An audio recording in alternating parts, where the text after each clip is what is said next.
Hello, hello, hello. I'm not fully ready yet. I need to use this little thing here, old webcam.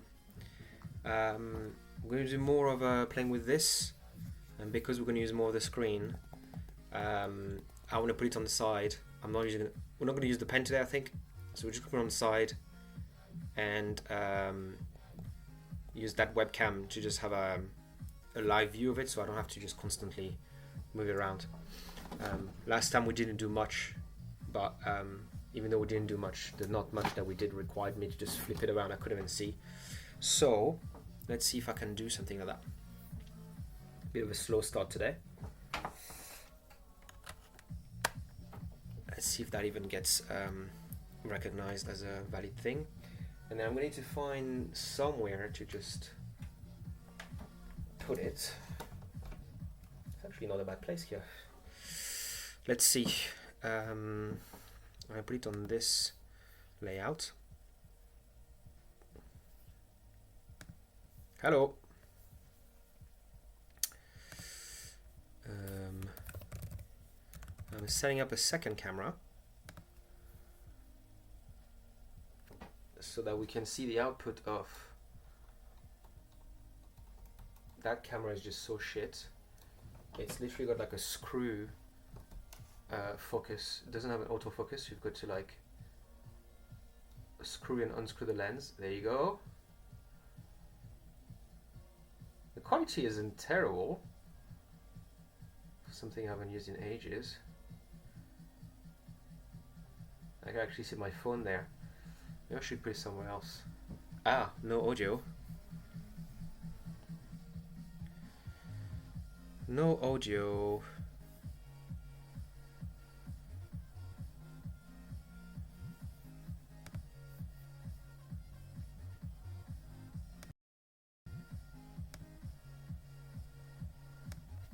Don't know if that changes anything. Let me see.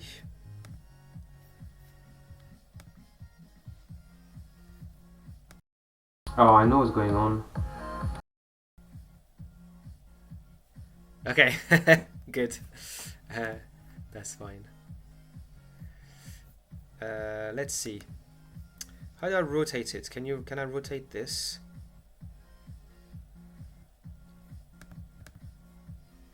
Frame rate, color range.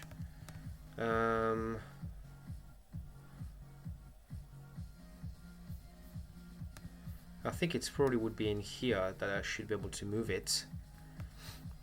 Oh, it's going to be this one, isn't it? Yes. Okay. I don't know if I can crop it. Transform.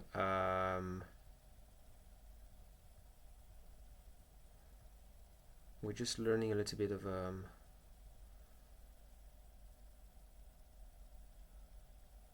OBS. Color, source, open source, projector, whatever that means. Set color. There's actually a pretty good number of options there. I reckon it's going to be like in the transform, and I think there's going to be like a position and size. Okay, that's fine.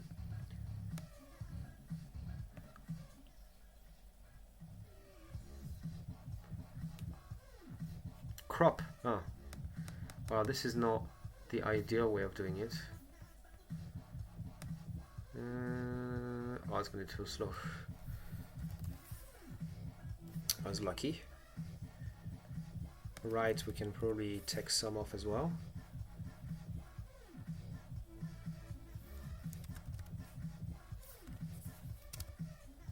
Let's do that. Maybe a little bit more here. Sure.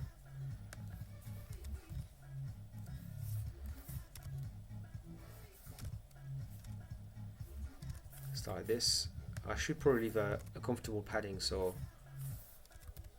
okay, I'm happy with that because I need to fit it somewhere, and this is going to be quite small if I fit it there. I guess I'll keep it like that. Actually, it looks crisp, but like in movement, like the refresh rate is terrible. But it doesn't matter because the refresh rate of the thing that we're looking at is even worse. So I'm gonna leave it like that for now. And now I've got a second cam where I can show stuff. All right. So text. Did I change this? No. What I want to do is grab the correct text rendering logic that I have in the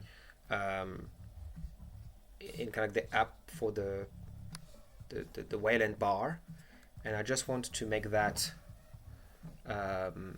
and just adapt it across, right? I don't want to do too much. I just want to say, like, if I can render any text, that'd be like one piece of work. I don't want to do too much.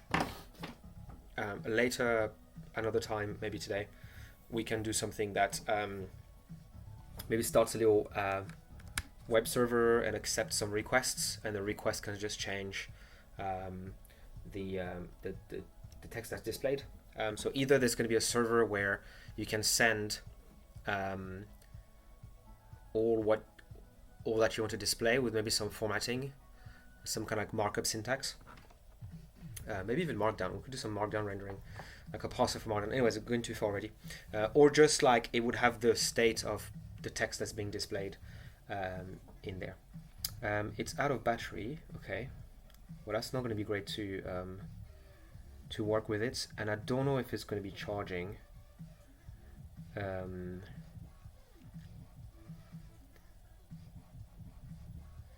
We'll leave it like that for now because we don't really need it initially. Hopefully 10 minutes is enough for it to get started. Right, so on top of that, I could actually stay in the other project that we've done and continue on that, but I want to have more granular little projects that are all independent, and also I want to do the same thing again, like empty makefile. Like I want to be able to like type the stuff and learn the commands and everything, so I need to do it again and again and again and again. Yeah, that's what I want to do. So let's get started. New makefile.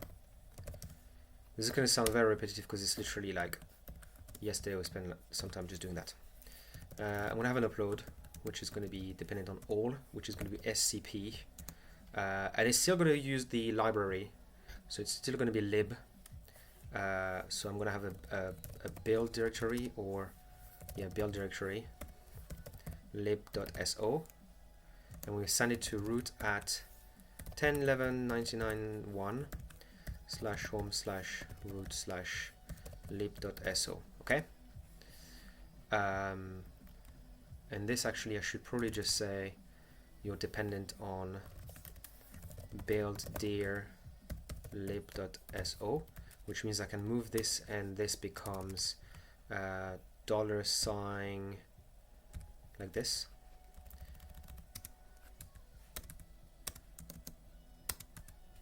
Okay, I was hoping there'd be some highlighting there, but build dir, just build. Right, let's do that, and that's the target. Okay, fine. But we also need something that would create this, and we'll put it here, and that's going to be dependent on main.c, and this is going to use cc because I'm going to enable the tool chain, and yeah, cc -o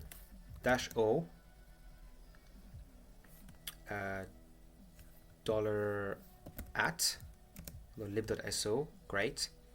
And then I don't want to do the -c, I want to do the -shared, the fpic, the d gnu source, and the stuff that comes in like this. And I do want to do mkdir p and $@ and $@ no @d. Okay,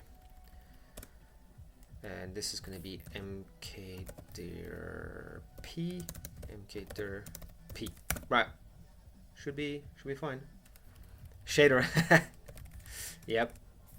I feel like I've got this weird thing where it's like I can type faster and faster and I can do stuff, but then there's a point where I just I start a word and my body just does the rest, and if there's another word that's similar, it just in that manner I am but a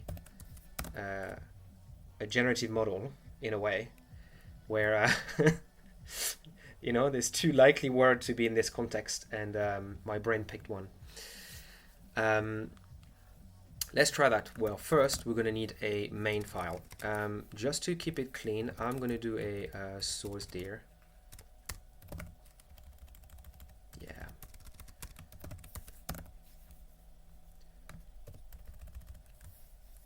But that wouldn't be interesting if we're not making mistakes like that. Main, and that means that this is going to go here. Okay.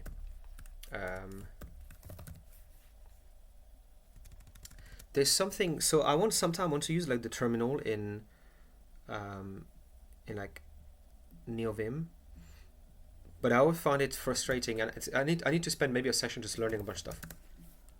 But if I do this term and then I say mkdir src, it just kind of like replaces the entire thing, and then by reflex I just quit this and it closes the whole thing, which is now I'm kind of like used to it. But I need to figure out how I do, like I need to have a keybind that just like opens a split tab at the bottom, which is just a terminal, and then I can just reuse it. That would be fun. Actually, you know what? I'm going to do the same layout as yesterday. I'm going to do some layout stuff. I think B and V. I don't remember which. Okay, so that's not what it is. That's this one. I can exit this one. I'm going to start like this. And we'll do this, because I keep forgetting to just kind of redo some layout. There you go, a little bit here as well. Okay, make upload. Okay, that's not the right place. Make file. I do have upload here. I should probably not do this. This should probably be... Oh, did the same yesterday. I'm not in the right folder. Workspace. I should also try to do this thing where it's like when I ask Sway to open a new terminal, to try to grab the currently focused terminals directory and just reuse that one, because I'm more often staying in the same folder than going somewhere else. The more I talk, the more I give myself stuff to do, and I'm never going to catch up to it. Alright, make upload. No rule to make target src main. Well, it's not really a target, but it's also possible that I've never saved this. Okay. SCP is just not doing anything. Interesting that it just still compiles. I guess because I'm doing a library, if I have nothing in it, it's not really a problem. Now, I'm not going to rewrite the entire thing. I am going to open the other one. arm2 fb. May not see.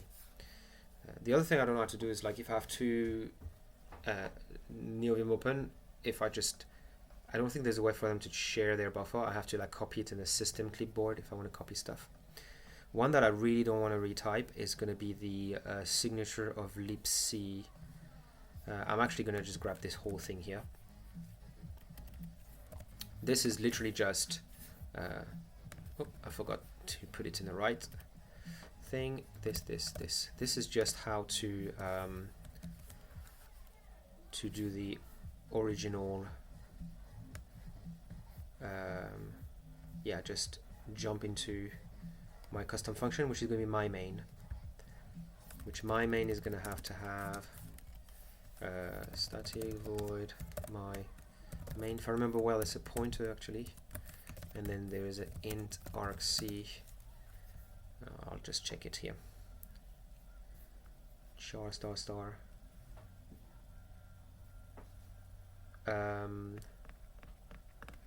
The development path, you mean the cross compilation toolchain?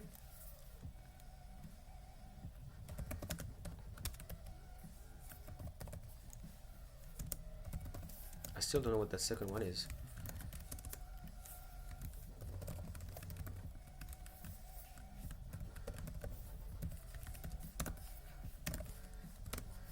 Alright, I'm gonna start with that. I haven't done it yet. No, I'm waiting for this to be started actually, because I don't know if it's charged yet. I think it should be enough, and I keep it plugged in. Well, I do have to keep it plugged in because I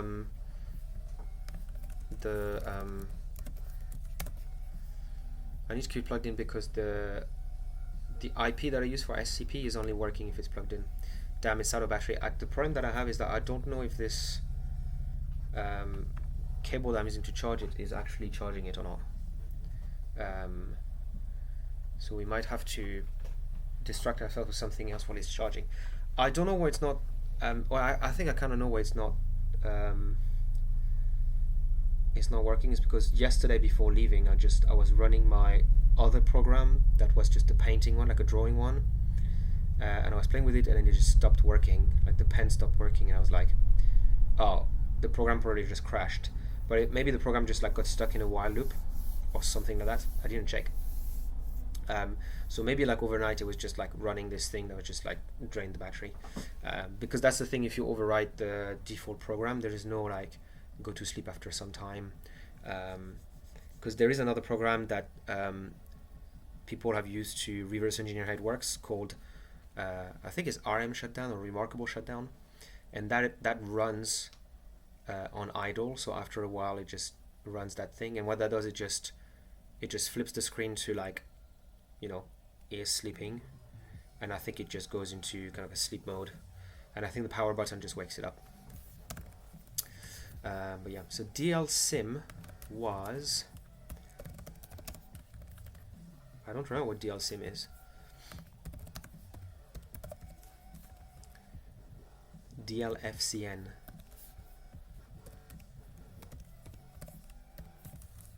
We've always got stuff to do. I mean, we can get started with some of the code ahead of time. Anyways, it doesn't really matter. And then, if the sea gods are still shining upon us, we could be writing for 2 hours, and the first time we run it, it works. My main inconsistent int char void. Okay.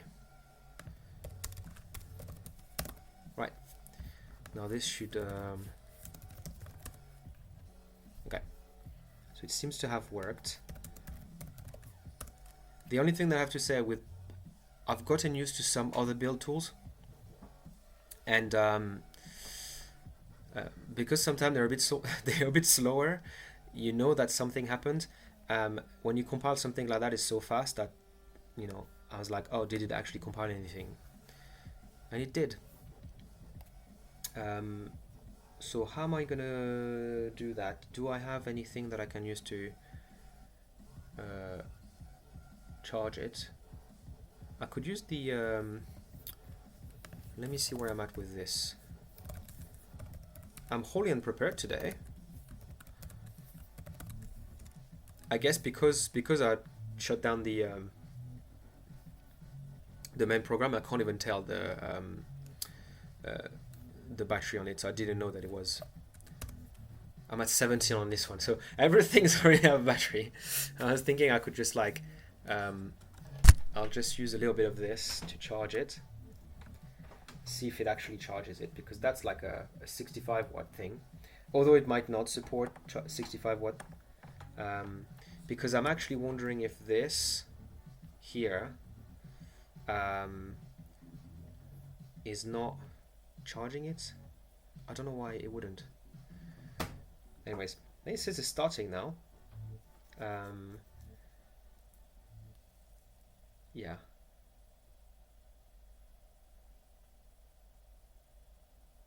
it's kind of odd that like I mean that device is weird that it can't be plugged in, running and charging at the same time. Like you need to have a minimum level of things. What we can do though is we can have a very brief look at what I was talking about yesterday, in terms of oh, this is my AI running machine. We'll talk about that another time.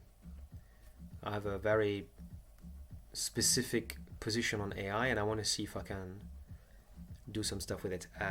But the short of it all is that I found this AI running thing that you can point to the big ones, but you can also point to like a local AI, and it has a lot of things set up to have a bunch of tools to help for development. It integrates with LSPs and stuff like that, and I'm interested in like, so using it was terrible. Like stuff kept on not working, and there's tons of issues saying, oh, this new version of this model doesn't take this thing, and it's because everything's interacted through some kind of Python API that changes every other day. So I'm interested in doing like how they do it, and maybe have a little play around to do a version of that ourselves. What I'm running right now, even though it says Qwen 3.5, I'm actually running it on a let's have a look.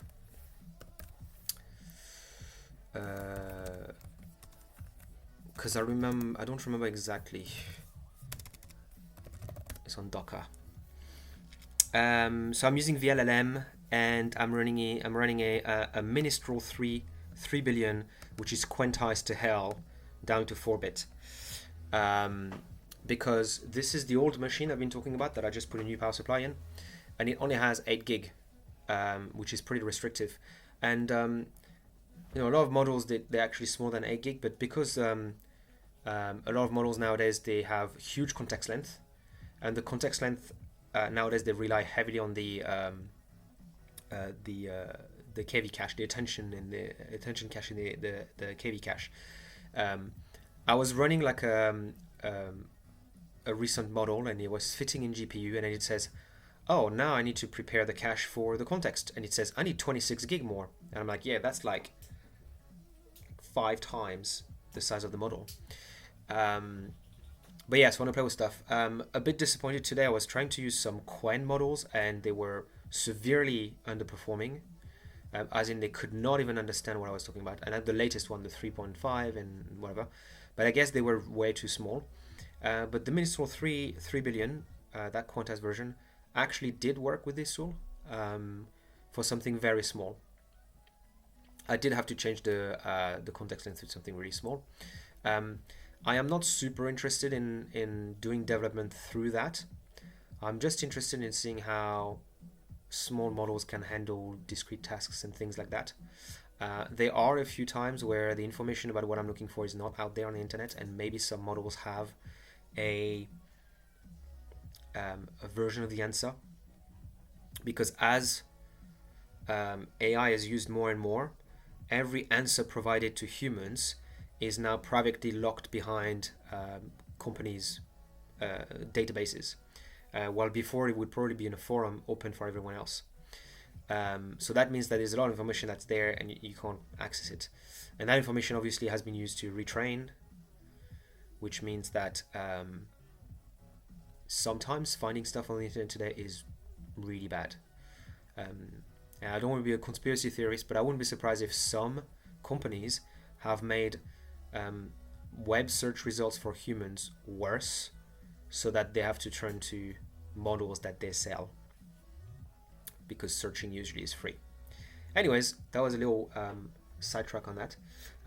But yeah, this thing, I like the aesthetic. Looks quite nice, but I wish they would have spent more time on like making everything work rather than the aesthetic. But then they also had the ambition of like integrating everything possible, so obviously not the best. But you can do something like I say that, but I don't know if it's even going to work. I don't even know what I could say. Just like make small C program that prints the arguments from the command line. Let's see how terrible it does or not terrible it does. Right, so this is kind of like the absolute worst answer you could have had. It was fast, but it is like it's basically gonna create a file.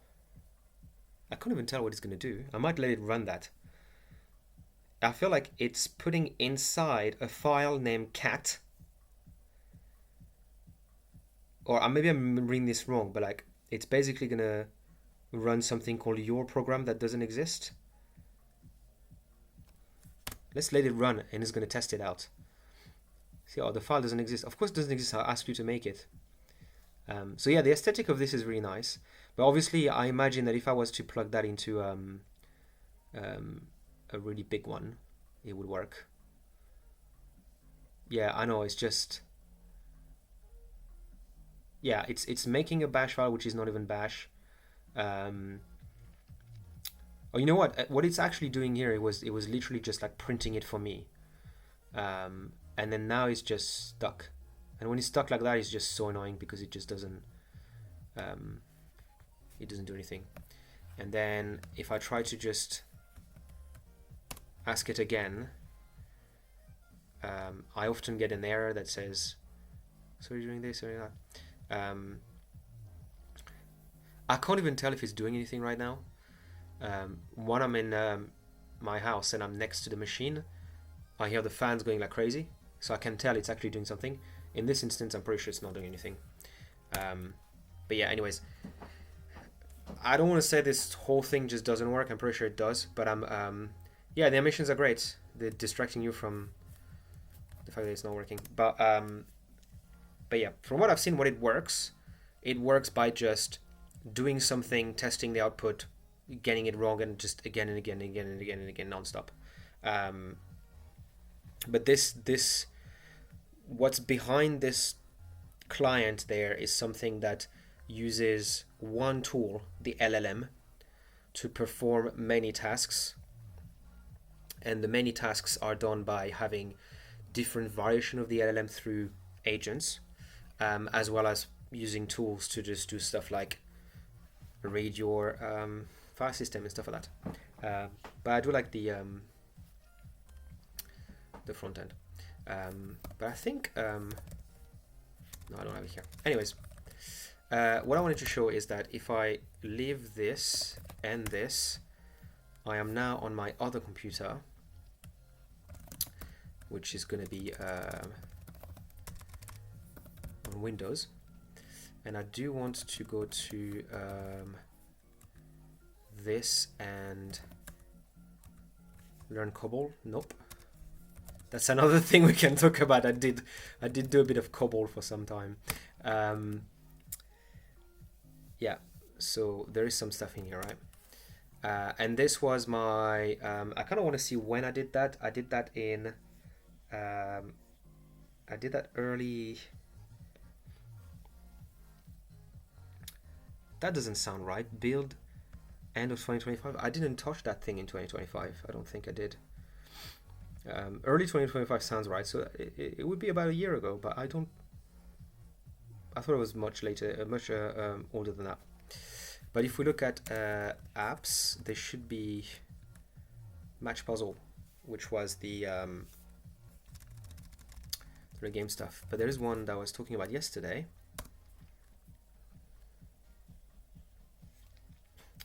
Yeah, it does go crazy. If I was to just like get a good model that can and a client that actually works, you could let the thing run for like 2 hours and say, I don't care, like if it's you just do it for 2 hours, and you know it eventually potentially would get to like the thing that you need to get it done, unless it gets stuck after half an hour and it just goes into a loop of like doing the wrong thing. But yeah, I think there's some stuff that's interesting. I just it's kind of a brute force approach, which makes you think like surely there's a better way to do some of that stuff. I think the limiting factor is that training a model, even a coding one, is so expensive that you can't make one per coding language, for example. So that means it has to support all of them. Same thing with like languages in general. And that means that like every time you do something, you end up having a model that is optimized for generic tasks rather than a specialized one. I could be wrong. I'm not a super expert on that. I wanted to have a look at this one.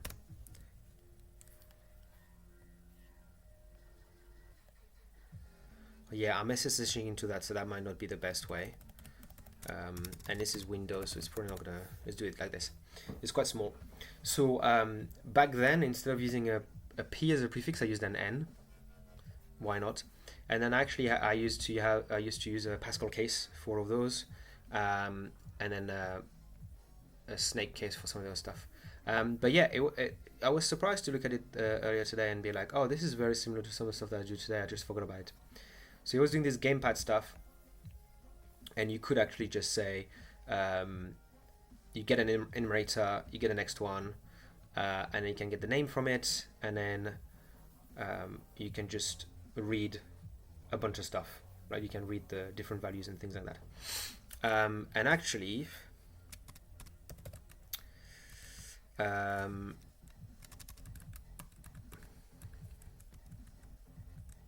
SRC is what I want. Is it a gamepad right there? Yeah. You see, I did back then. I was like, oh, I'm gonna do like the Win32 thing, and that way you can have an implementation of the other one. And I just obviously never got to doing something else. But this just calls another thing, which is the Win32 one. And here you can then go to Win32 gamepad, and this is where there was HID.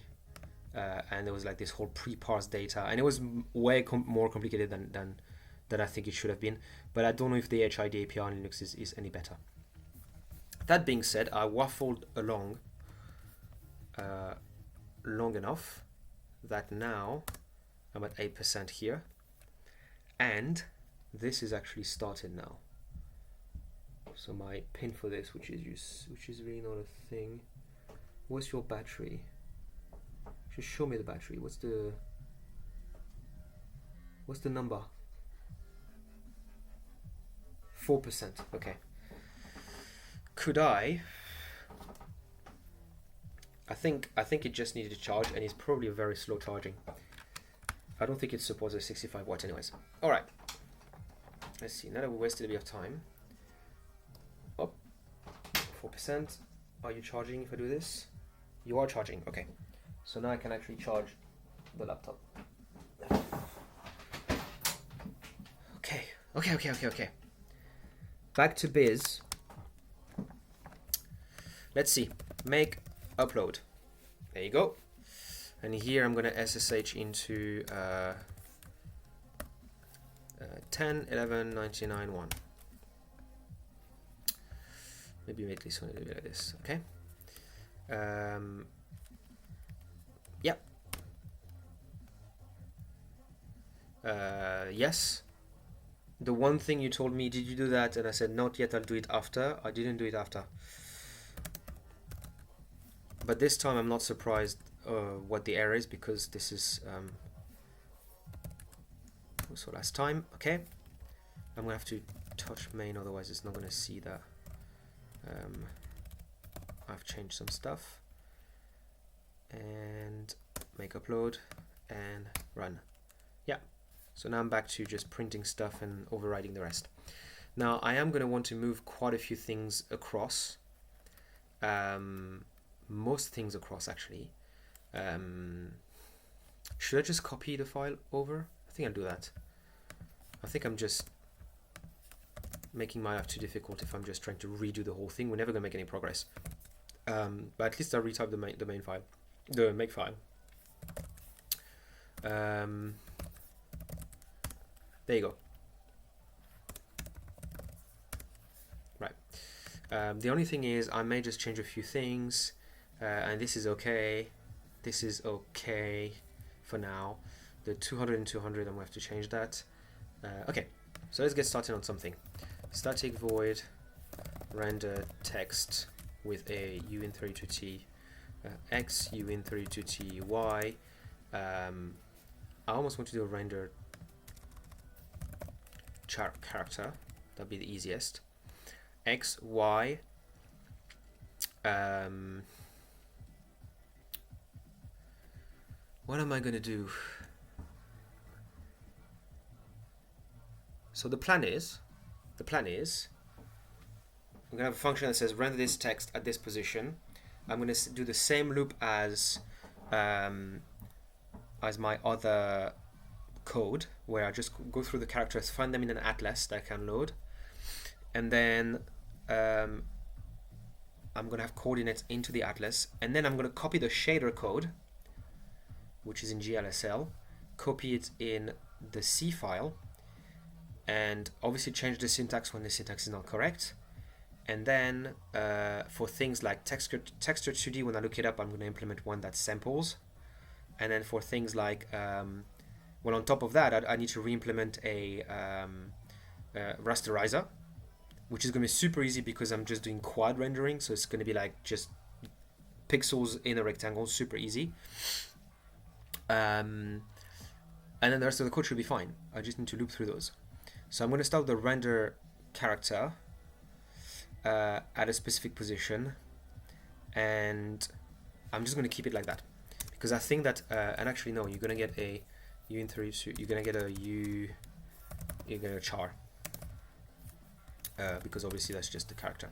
Now what I need is a few things. One, I need in memory, I need the texture, the atlas, and that's pretty much it. That's all I need. For the texture, so this is where I need to juggle the kind of like repositories. Oh, I'm not in the right place there. Let's go here. I'm gonna exit this one. There you go. There you go. Okay, this one I want to go to.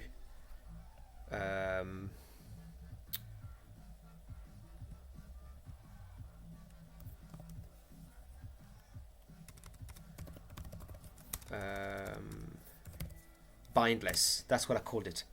This is where I load, where I actually create a texture, and that is done using, so there's two ways I could do it. I could use STB image and put the PNG on the tablet, or I could actually use STB image to get the raw bytes of pixels and dump that as like a bin file that I would just load.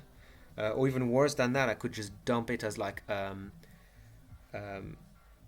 memory in the program. Like in the program itself, there would be like the pixels of the thing. Yeah, I'm only using STB. That's literally the only dependency that I have. Dependency is STB image.h. That's literally the only thing I have. Because I didn't want to implement a thing that would read the PNG. Maybe one day. Where is I mean, I'm not seeing it here, so I'll probably do it somewhere else.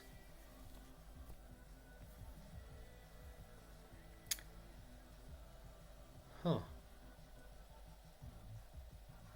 The annoying thing with streaming is that, at least in my case, it just takes away the time that I would have to watch someone else stream. I don't really have any other time.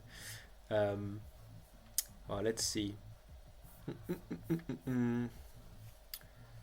I'm lost in my own code base. Like I do 2 or 3 days without looking at it, and I don't know where things are.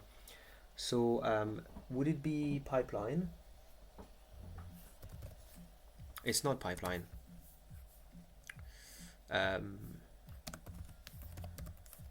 Is it Atlas? I think Atlas is literally just that. It's not texture because I don't have a texture thing. Bindless is what allow. It's the wrong name. It's not bindless. It's actually just a texture array. Ooh, is it? No, this is just called texture pool. So how do you create a texture? You get the raw pixels. It's here. Okay, that was the right file. I was just blind. So stbiuc, which is unsigned, of course, unsigned char. So unsigned char pointer is going to be the pixels. Okay, so let's do that. Unsigned char atlas pixels, right? And I'm just gonna make it a, I'm not gonna put stb on the tablet. I'm gonna make a file that has the raw data, and then I'll read it as that raw data. But first I want to see what the size of the file is, because if it's like ridiculous, then I won't. But I reckon it's not going to be that bad. So I do need to read it, so I'm going to actually do stbi load, and I'm going to make a separate program for that. So it's going to take a little bit of time before we get something, but I do want to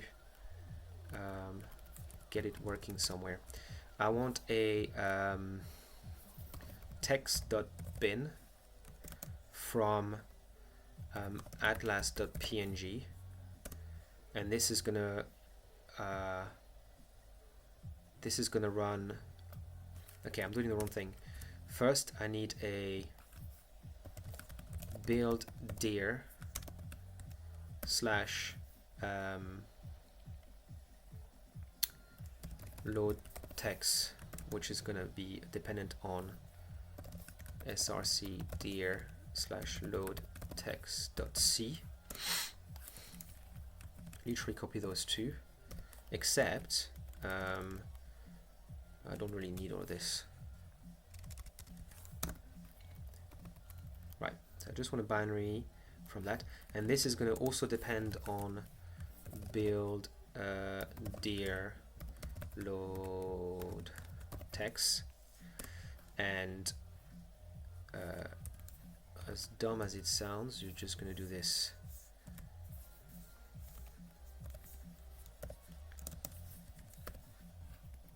Okay, I'm not going to put arguments or anything, so we're going to do this, do that, and do that. Okay, now what I need is I need to copy code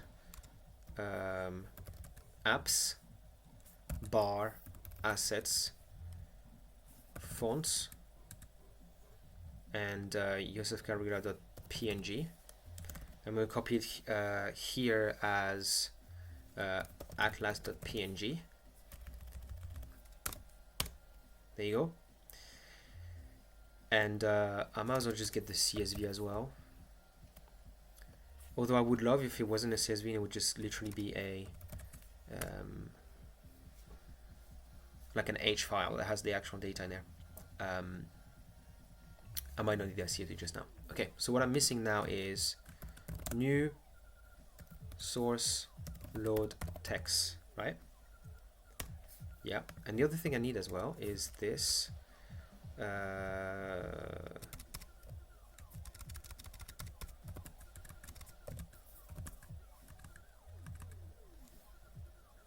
oh yeah, I got the right one as well, not just this one. I'm going to put it here as stb image.h. Super simple. I'm not typing.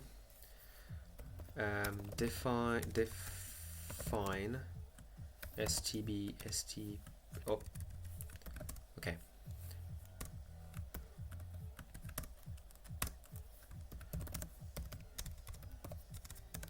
I'm not doing super well there. Text.c. There's a lot of like setting up that's not very interesting. I want to get to like the cool coding. Define stb image implementation. I think that's what. Include stb image.h int main return 0, and then I'm going to do this pump and put it here. Include this and okay. load is going to be something as dumb as atlas.png. I'm going to hard code everything, and -1. Okay. SImage not found is because I mean, to be honest, could I just do this? stbimage.h, stdimage.h. That is not really the right thing. Okay. Now I've got pixels with the width and the height. So the only thing is that I'm going to have to hard code the width and height. Printf dims %d x %d width height. Okay, and then I just need to do a this is the stuff that I jumped into making stuff with Vulkan in C that I've completely skipped the how do you write to a file, but I think there is a f open beyond open, which has some convenient stuff for writing to files, and this one is going to be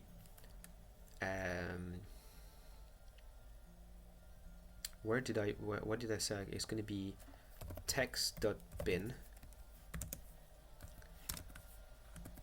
write, and this should give me a file descriptor. No, it's going to give me, I forgot, it's going to give me a file like this, and now I can say I think I can just say write.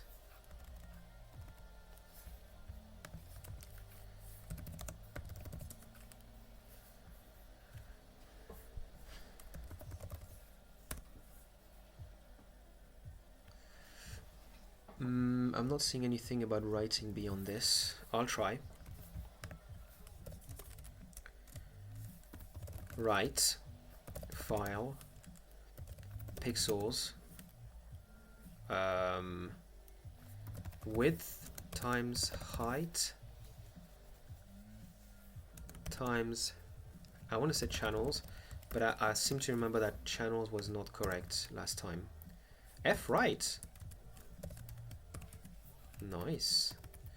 What does f write need? Size, and then n, and then write chunks of generic data to stream. Oh, so pointer, size n. Okay. Man f write. We're learning. Writes n items of data, each size byte long, to the stream pointed by stream. That's not really what I need.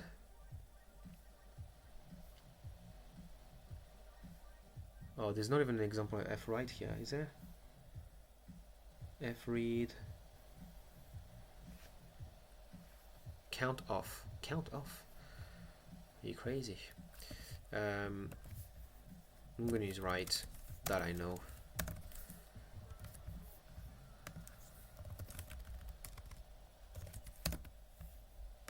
Is it not stdio?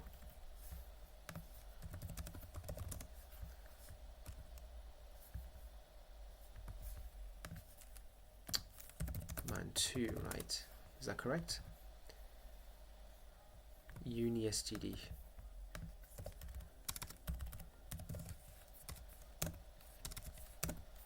File. Incompatible pointer. Okay. I need to figure out C. You know what? Let's just do something quickly or not.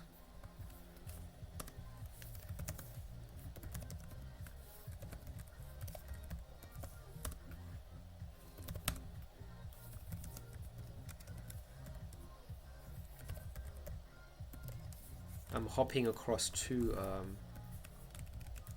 machines there. For some reason, I can't go to my other server directly. I have to jump through my Windows one. I don't know why.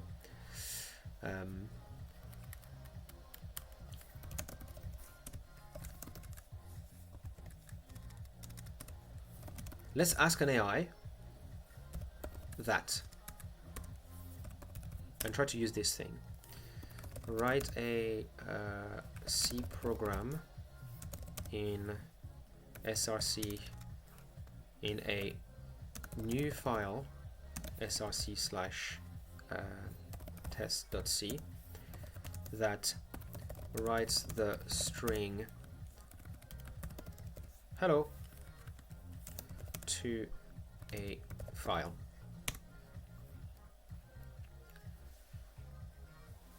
Okay, well, at least you didn't do. So you make a file and you do fwrite with a string 1 and 6. I don't know what 1 and 6 is. And I'm interested to see. Okay, write to it. Compile it.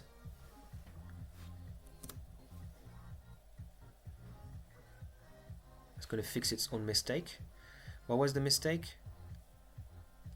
Oh, there were just like odd characters at the end, some garbage. Yes.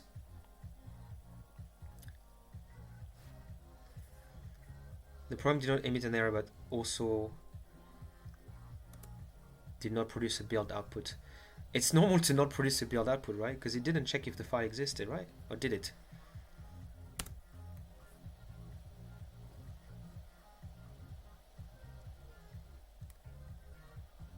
Okay, so it wrote hello.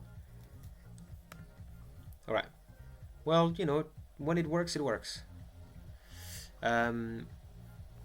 It's still, so it looks like the first thing to pass is the pointer to the data that you want to write.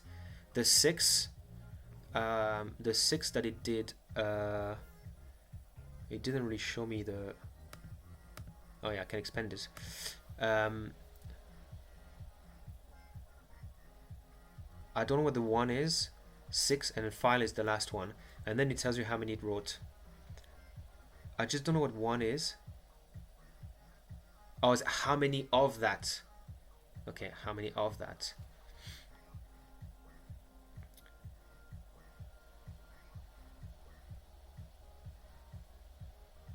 Where do you see?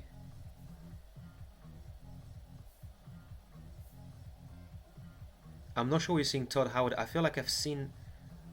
It makes sense to me. 1, is that the Bethesda guy? Oh yeah, okay. Is that it? Is it the one? I don't know if if that's correct. It's funny because it just works. No, it didn't just work. It just failed, then tried again, and then it just worked. Anyways, so now I know that the file you give is the last one. The data is the first thing, then it's how many of that you want to write, and then the length of that thing. So I'll just do that. The only thing I need to change is pixels. I want to write 1 instance of it. This is how many bytes, and then the file. Too many arguments. Because I'm not using fwrite. Okay, let's try that. And then make text.bin. Missing separator in the make file. Okay.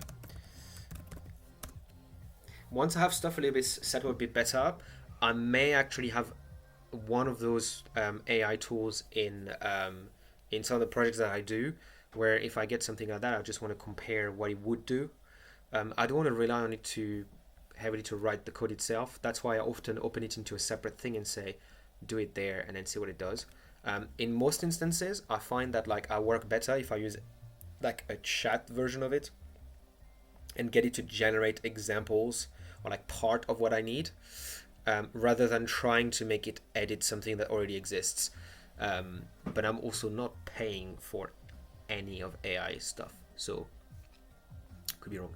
So line 17 is missing a separator.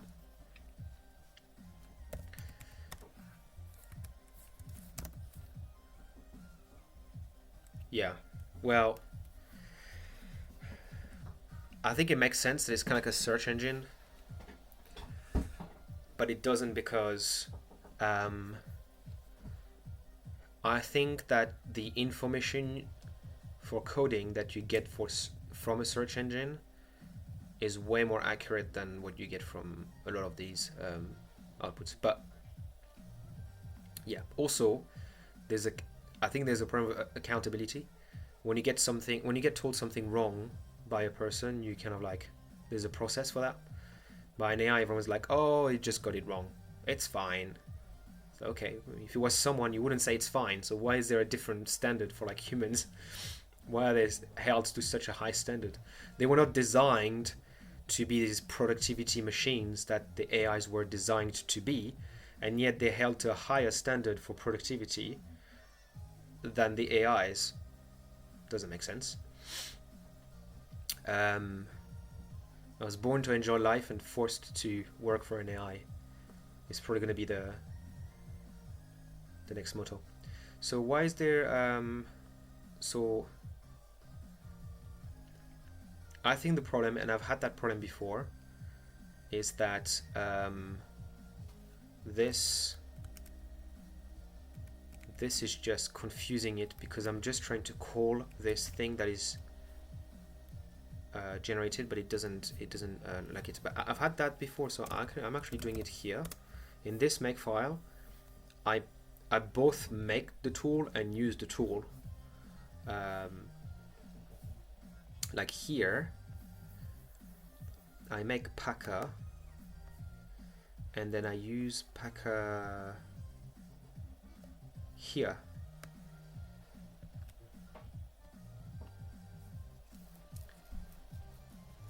Maybe I'll just give it an argument, because it's not reading it anyways. Okay, so it works now. Under reference to POW, I may need to add LM.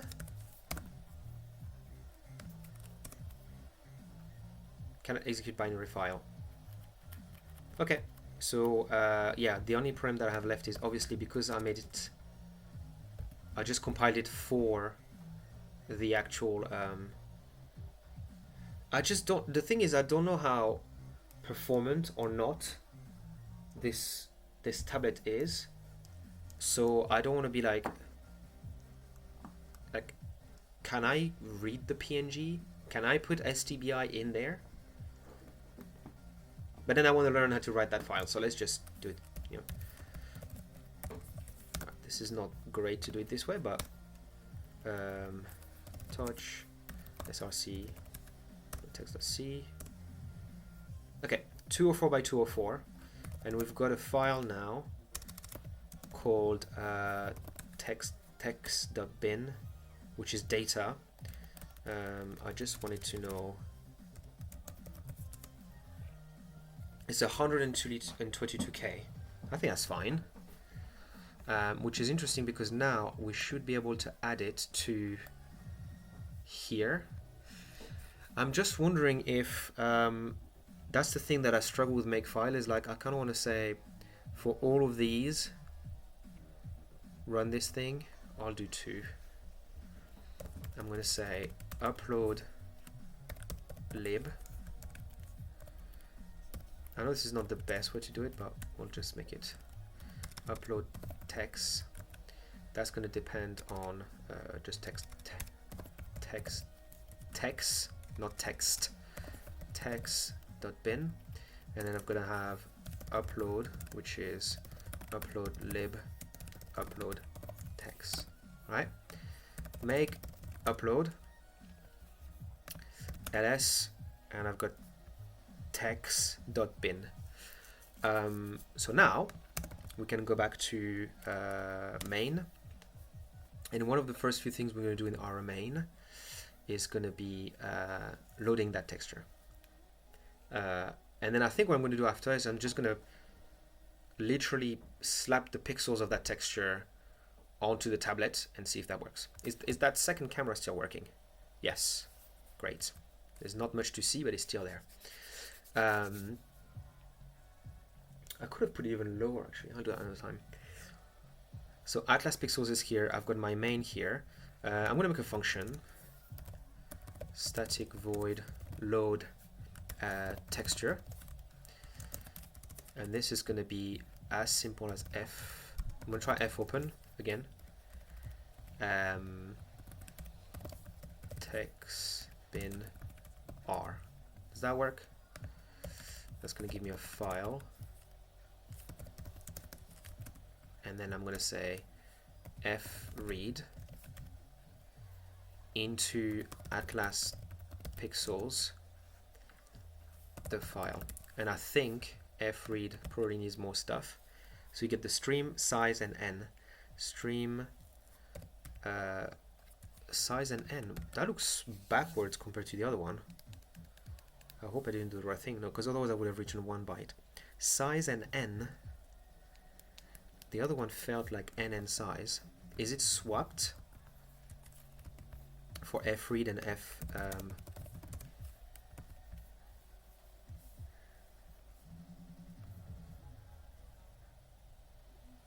Yeah, it is swapped.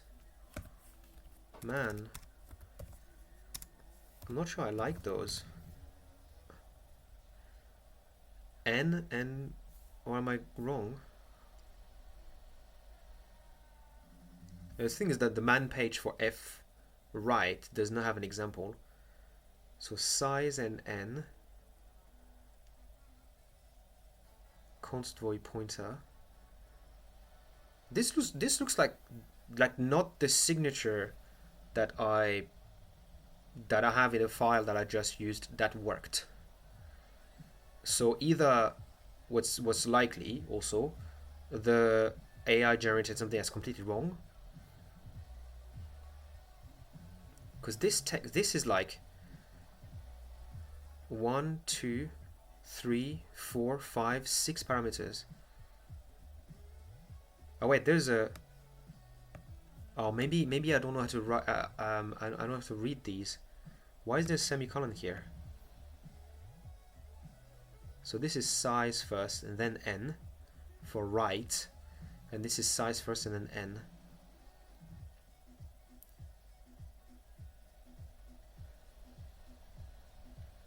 You know what's likely, what's possible? I may have written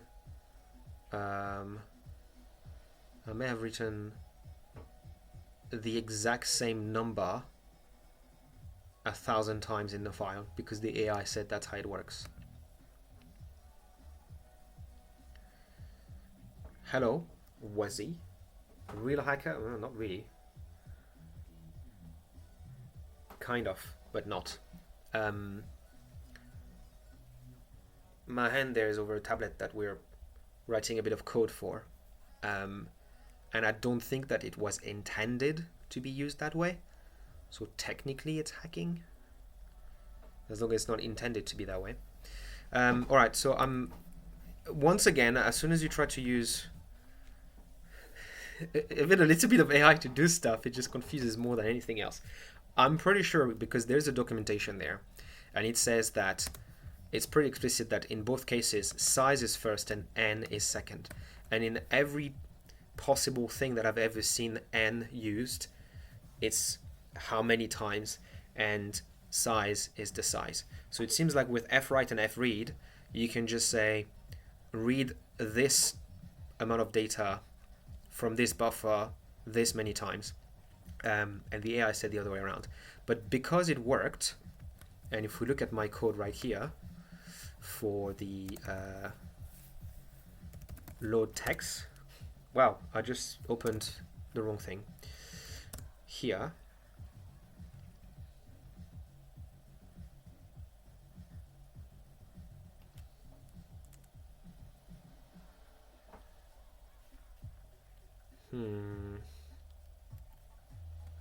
right, so it's possible that I've taken 1 byte of my array of pixels and I've written it this many times.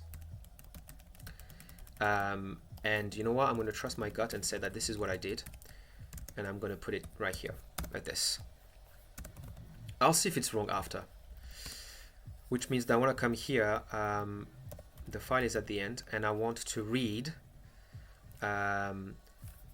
text width times text height times text channels 1 time files. Now these don't exist, define text width being 204 because we know it. We're gonna hard code a bunch of stuff, and then the channels. Let's see. No, not main PC. Just work in a separate office from the house, so it's easier to move it there. And to be honest, if you want to write efficient code, you need to write it on a shitty machine to make sure that it. And this is not a shitty machine. What I'm saying is just, if you are hardware constrained, whatever thing that you run, you'll get the experience of someone that is kind of hardware constrained. You also get a very nice experience as someone watching the stream of hearing all of the keyboard noises on there, which from what I understand is a feature of some other people when they get the loud keyboards. And I got this one behind there. This one has also a nice sound. But I may at some point move another PC that I have, an older one here, and I may be working off of that one. I just don't have a spare monitor for it, and that's just not great. Also, it has a microphone, it has a webcam. I started streaming one day being like, oh, I want to stream. I made a Twitch account and started streaming the same day. I didn't want to go and be like, buy a microphone, buy a webcam, because if you want to do something and your first thought around that is like, I need to buy this equipment to do it, you probably don't want to do it. You probably want to buy something. Or not. I'm not you. I can't really know exactly. This is not going to work because two things. I don't even know if 4 is the correct value. I kind of know 4 is the correct value, but it's just that. Is it going to be 255 for each? I guess so. We're going to try it. And then the other thing that I'm missing is the fact that I do not have allocated any memory for that. Which is going to be, again, I should make it a variable, but I'm not going to do it. Text height, text channel. And I can write it. Okay, so I now have an atlas, which I know to be 204 and 204. Let me do a make upload, which would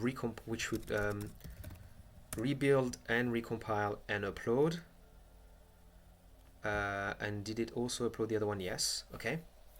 And then I'm gonna then go here and say load texture. Let's do it again, and then try it.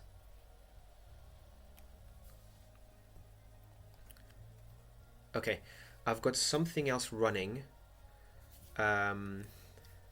PS AUX. Let me check on OBS. Is it kind of visible what I'm doing here? Should I make it bigger? Is there anything interesting on the right there? There is kind of something interesting, but if I put it in the top here, I can make it bigger and not be too much of a bother. It just looks like a really shitty layout. Right.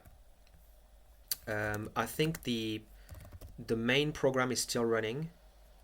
I don't do C++. I've learned C++ at uni back in the days. I am just really honing my C skills right now, which is great because it makes you learn some low level stuff. So I can't just go, I need to store some data, std vector. I kind of have to be like, how do I need to store this data? Even before I can think about all of the rest. XOCHITL. Yeah, I can't do that because this. Yeah, it's still running here, so I'm going to kill it. 239. Right, so that was the thing that was... Okay, the tablet. Oh, it's going to restart because it's a systemctl disable XOCHITL. And then I have to stop it as well. Because it rebooted, so it probably... and then it's not running because I stopped it. So if I try this... Language of choice depend on the phase of the moon, what I had for lunch. If I have some cosmic ray hitting some neurons in my brain that just says today you're gonna like something else.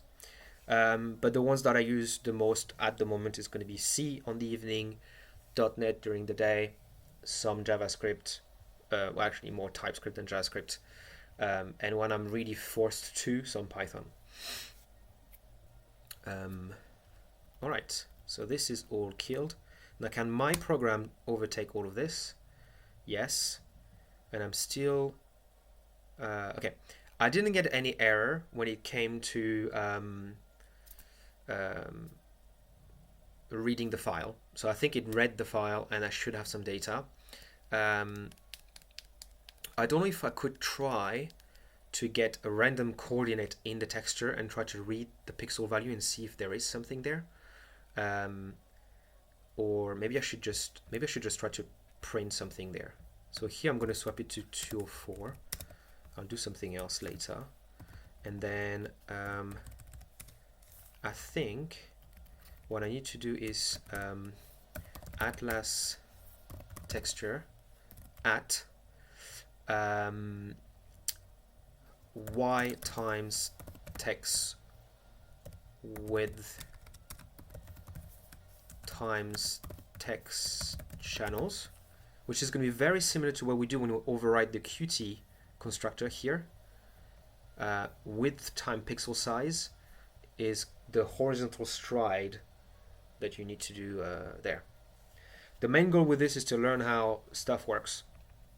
The secondary goal is I want to do a software text renderer for a tablet that I have that I barely use. Whatever. But if it works, I was thinking about double-sided taping it to my fridge and then have a way to just have like a shopping list to replace the current one that I have, which is whiteboard. But because my handwriting is absolutely terrible, half the time I can't even remember what I put down there. So this should be the address of the row, and I should add x times text channels, and that should give me a char, an unsigned char actually, which is going to be the pixel. Well, it's going to be the R actually. Let's see, text width. That's not text width. That's text width, and atlas pixels. Atlas pixels. There you go. Right, so that should be. So maybe we'll try just to print the R value, which is going to be. Well, I'm just going to put it there. Let's see. And then I do want to update 204 and 204. Let's try that. Upload. Run. Okay. Now this is going to be interesting. I forgot to put the camera there. I need to make sure I stay in frame there. I just wanted to look at it. We're pretty close off. Let's do a little interlude. We're pretty close off. Oh, that's worse. I got this really shitty camera that I use there. This is not going to hold here. How about here? Nobody puke. I'm just moving the camera. Can I put it here? Like this. I'm going to fall off my chair. My shitty chair. One of the stream is just going to be fixing the chair, because I can't live like this. Alright, I'm going to have to... Oh! There is definitely a cool place to put it. Oh, this is impossible to... That is so much better. I just need to like change the crop. Or just move it. This is where you need to see stuff anyways. Alright, this is much better. And I can actually look at it myself to see where I'm at. Alright, so the music stopped. So now I need to figure out, one, am I just not reading properly into the thing? Two, So that's going to be the layout. 2, is the layout in the file that I'm generating actually correct, which is possible it's not. Or 3, I don't know what else. But let's see. First, I want to see, am I indexing into this properly? I've got Atlas pixels, which is going to be the exact data that I had stored in. Oh, actually, let me check first. What's the size of that file? Should be the same size. Can I do head text hex dump?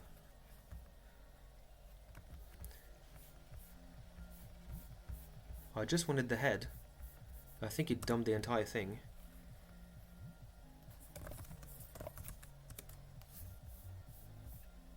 It's a big head. I don't know how to use head. N. Bytes, yeah. Oh yeah, because there's no lines in there, so obviously... because I can't use the bytes. I can't use the lines because there's no line return in that file. Let's get the 21st bytes.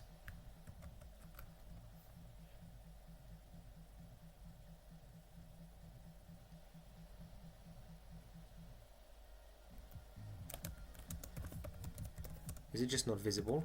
Oh, so dumb. Forgot to put an actual file. Okay, so these are going to be the thing. So this actually looks not too... It's very repeated.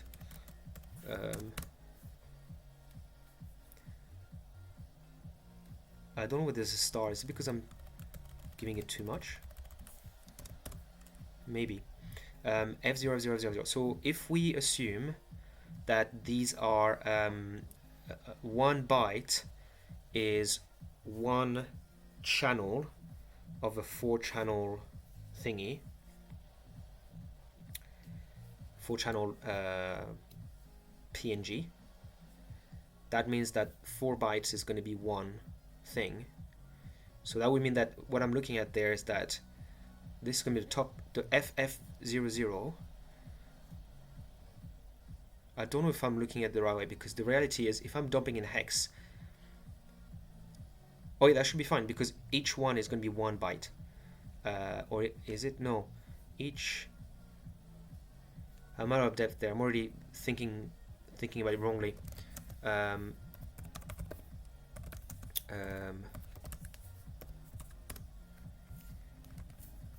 This is what I'm looking at.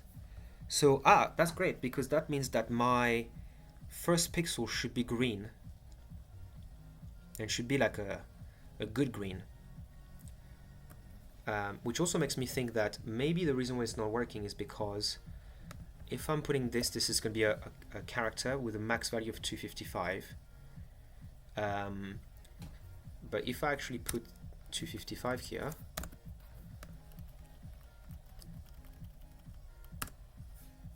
and then I rerun it, am I going to get black?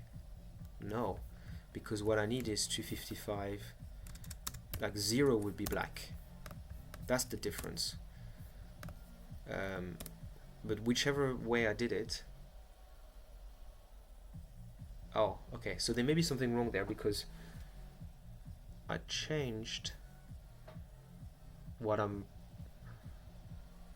writing, and it's still not changing it. So could it just like fail early? No, because I'm sending my update here, and send update is running, and I'm returning 0. So I used to set the pixel like this.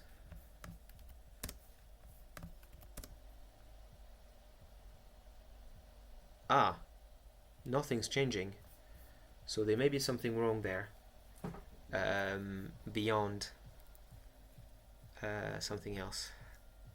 It's not going to be the 2 or 4. Like, there's no reason why it would be that.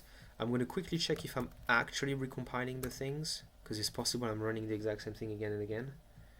But I don't think I am. Let's try that. Yeah, so it's actually updating it. I'm going to do something a bit disruptive. Let's try that.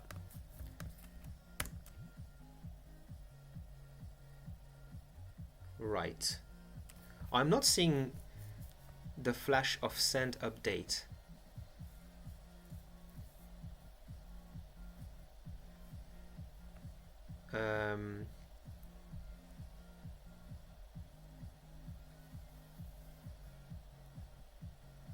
I left the underscore there, so it's not overriding the Qt code that the program runs, that I'm hijacking, and I'm doing the same as I was doing before. Set pixel, Q image set pixel, image X and Y, and 0xff. What's the signature of that? This is like a unsigned int.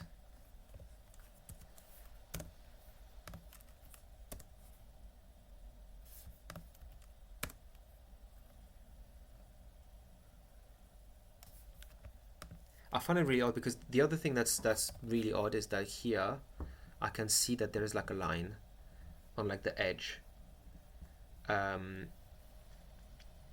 So I'm wondering if, like, I mean, this is going to be setting it to white, which makes sense.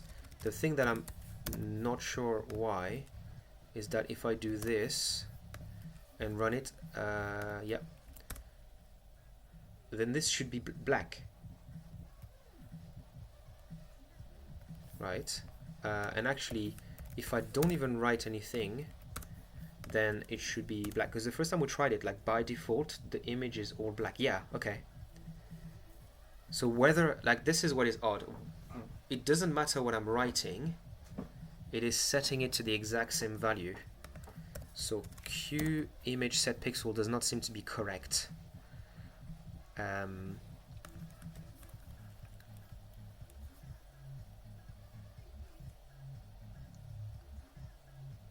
X and Y.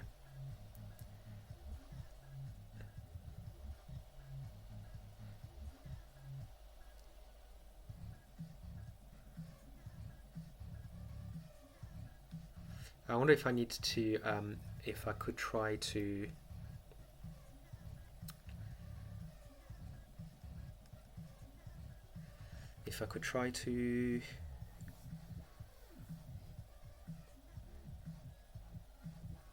I don't wanna be fiddling with hijacking the Q image constructor, because I'm thinking maybe it's because I don't have the right thing there.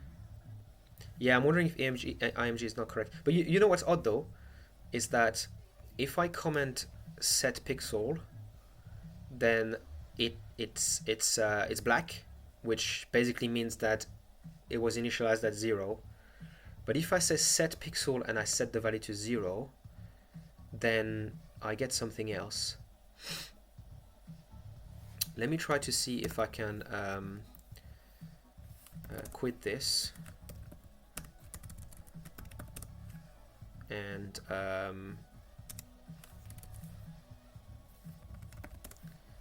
getting confused. RMFB. I'm gonna try to put the code that I had before.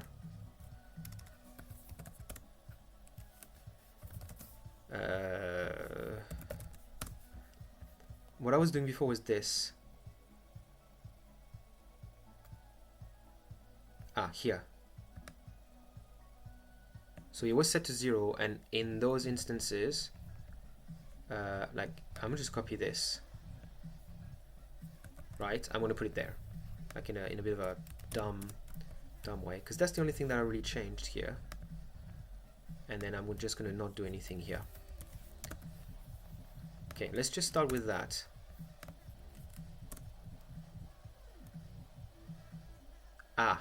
That is very confusing.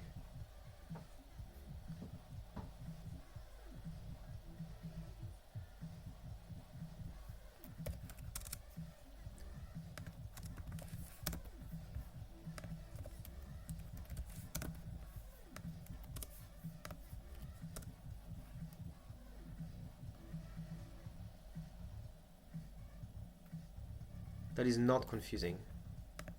Okay. Obviously, if I set the whole thing to white, it's going to be white. Okay, fine. Yeah, I'm doing the update here, right? I'm saying this is the rectangle, and you just update it here. But like, okay, so I understand it a bit better, right? If I do this, I get the stripes, okay? And the reason why I get the stripes is not because I'm writing black stripes. I'm actually writing white stripes. Yeah, just to test, I'm gonna update the entire frame buffer just so it's easier. Actually, that's not the right thing here. This.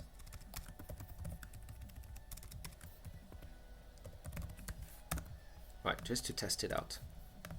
And we'll see that like the rest is completely black because by default it's black. Ah. Okay. So maybe that's the problem. That's a waveform thing. Let's try that. And try different numbers that I kind of know.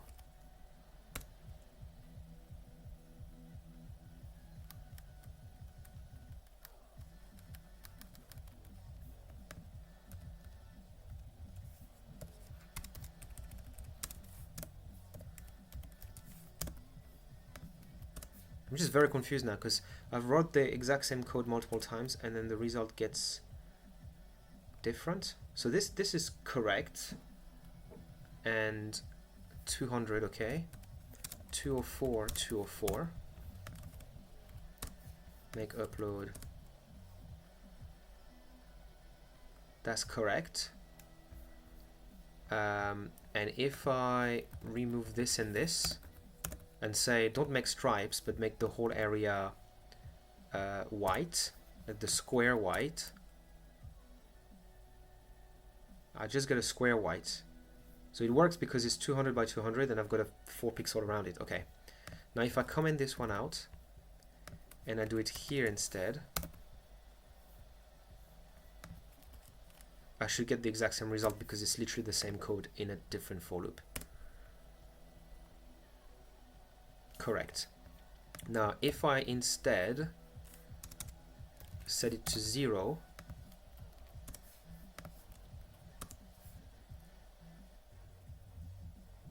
I'm not getting black, which is very worrying.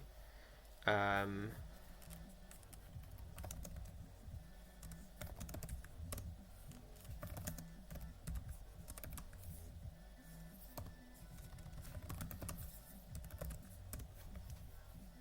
wonder if like 0 is not the color of the right color. Like they may have something different for those values. I assumed it wrong.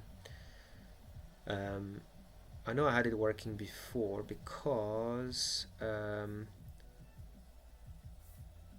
I was using the pen in this one, and here, so 0 is supposed to be black and this big boy is supposed to be white, unless it's the other way around where 0 is supposed to be white, and because I was only using small f values, it was just giving me something that was very slightly gray, or it doesn't support that. But how many is there? Like 1, 2, 3, 4. There's 8 Fs. Let's try that.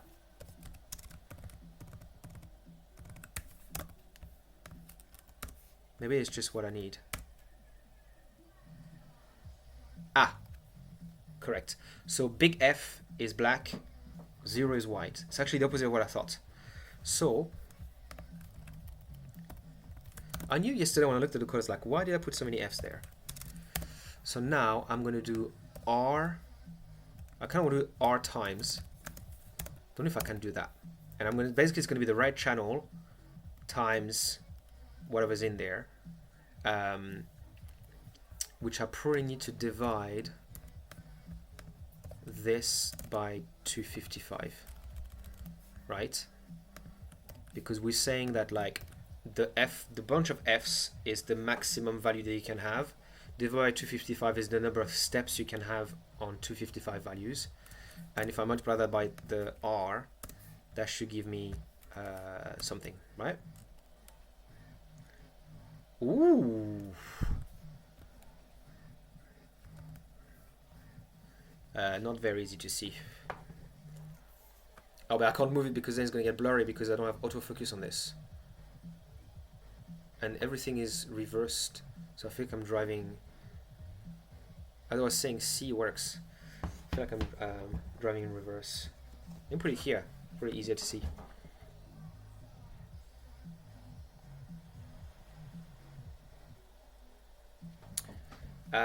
Now what's great is that I don't need to worry about like blending and stuff, like a bunch of stuff that to try to make it work, because my sampling is going to be per channel anyways. So what I'm going to do, instead of having this one line, is going to be, I'm going to have a static void sample channel, and I'm going to say which channel I want to have, which is going to be it's really just 4 values, but I'm just going to do this. Something's going on with my computer. Is OBS. I guess one extra camera might not be the ideal. And the only thing I have to do is to do this, and that's going to give me back the actual thing, right? Oh, obviously when I sample it, I want to get U in 32T X, U in 32T Y. Yeah. The thing that's a bit annoying, maybe not annoying, but is the atlas information that I have is going to be floats, and I need some kind of high precision to tap into those. And I don't know if I may be misinformed, but as far as I understand, float precision on the ARM is not as good as on some other. I may be completely wrong, but I don't expect this tablet to be an expert at float precision calculations. So when I sample, I just want to get the unsigned char, because I want to do the calculation of the other one somewhere else. And then I may want to have a define C2 color this, and this is going to be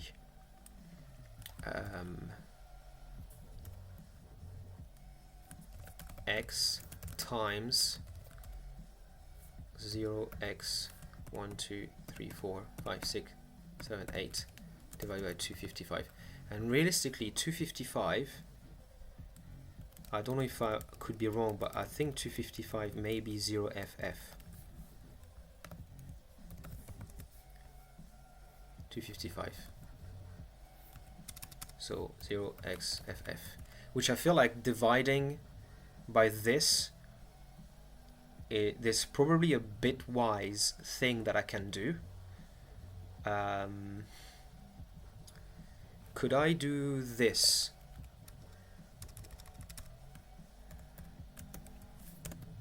I feel like if I'm moving all these f like this, and I've got the first 2 zeros, or I could just not bother and do this. Does that make sense? I don't know if that makes sense. Because those f's here, I can have 255 variants of these f's, because I can count with those 2 zeros on the left 255 times. So as I increase them, it should work. Let's do a bit of a check. Let's say I've got 0x 00 and then 1 2 3 4 5 6. Okay. Hex to decimal. Okay, I've got this, which is terribly formatted. It's this value. Okay, it's not super great to read. But now Now I have this one, this convert this -2 minus f. I'm gonna get this. See, I just don't need the AI for that type of stuff. Okay, let's not go in there. Let's have a good known working thing,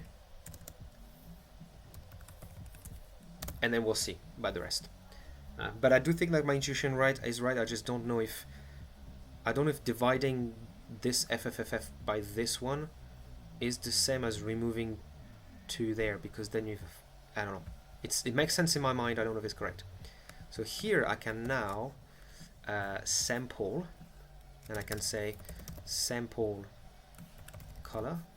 What do I call it? Sample channel. There's one thing that I forgot, and it's provide the channel. Say X, Y, and I want red, which is going to be 0. And obviously here I need to do plus channel index, and I want to maybe just I know it's not necessary, but I'm going to put them together so it makes sense. So I'm going to the row Y by moving by how many item I have per row. I'm moving the column X by moving how many blocks of 4 channels, and I'm moving channel by adding it. Sample channel. And then here I can say C2 col, which is a terrible name, with red. Now let's try that. I should be getting the exact same result. Okay, but what if I wanted to move to let me see. I want to see if it's correct. PNG. So right now I'm getting the O, and that O is red. That's correct, because it's like the white is going to be all the colors together. If I was to do green, I should let's try to predict what we're going to say. RG. So green, we should see this weird left side with this curve removed plus part of this curve. That's what we should be getting if I use 1 here and I upload and I write. I mean, that's exactly that. So I can sample from it.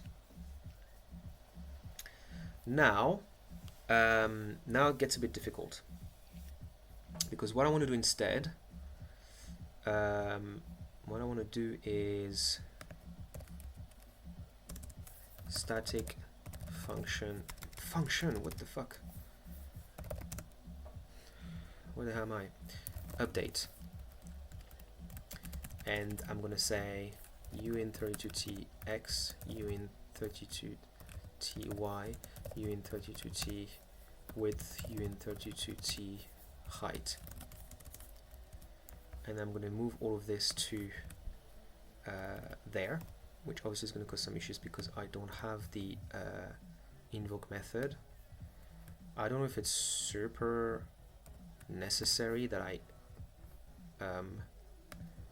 DL sim it every time. We'll see. And then here, X, Y, width, height. Okay. I'm probably going to move this further up, to be honest. Somewhere here. And then,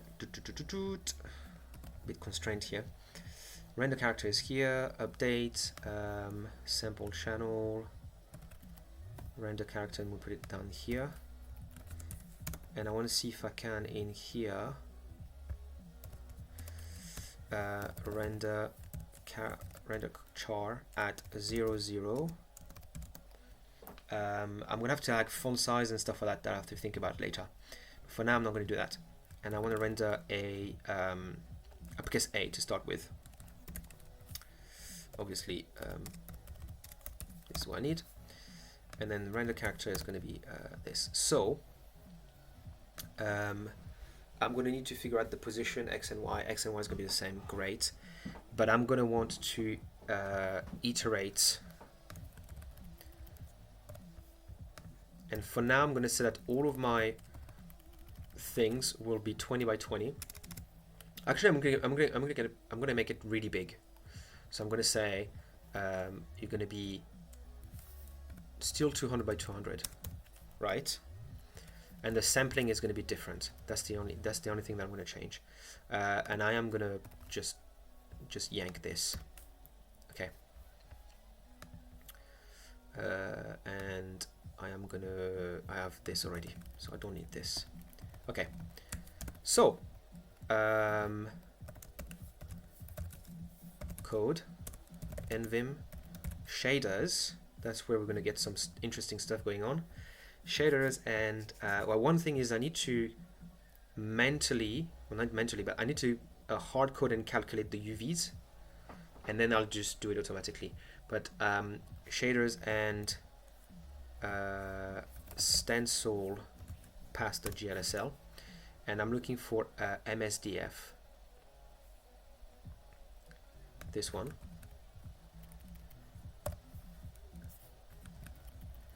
And I just want to put it in my clipboard, and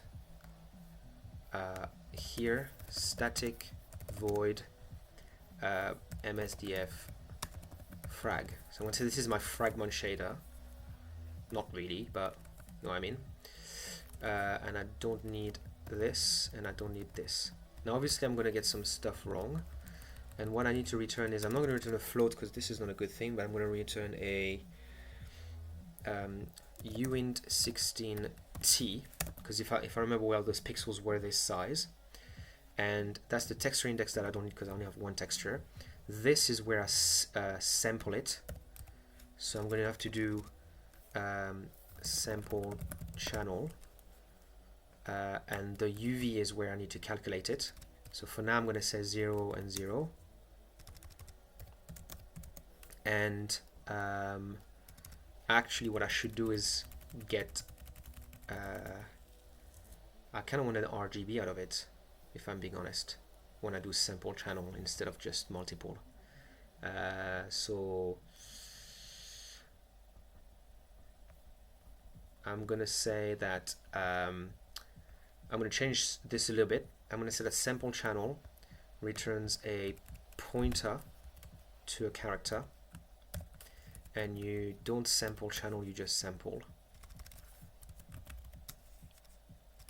There you go. And what's great is that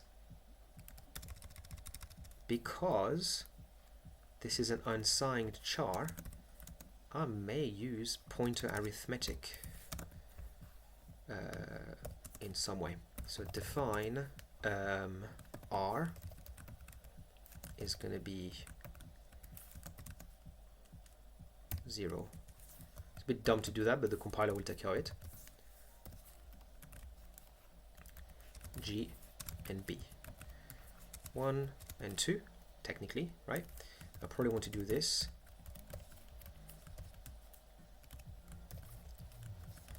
And I think I may also want to do this and add more, because when you do macros like that, you want to be very generous with your brackets, because you don't know how it's going to be used. Just for completeness sake, I'm going to add a alpha, which I'm not exactly sure I use. So now I can sample them. So here I'm going to get my texel, which is going to be a char pointer, and this is going to be sample. Okay, and you're going to be again, I pressed U instead of, right? You're going to be unsigned char, right? Now I can do median, which is fine, with R of the texel, G of the texel, and B of the texel. I still need median, obviously.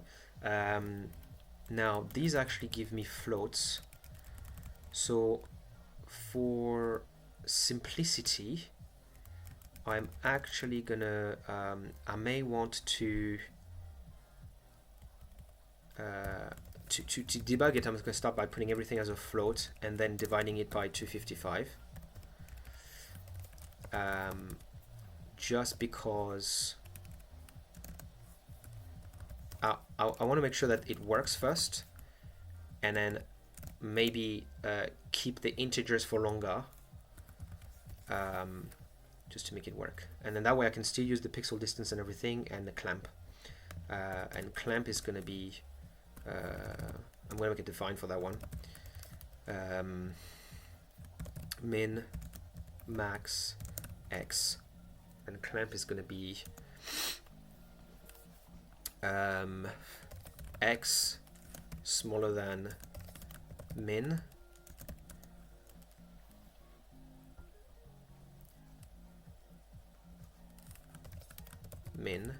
otherwise x bigger than max,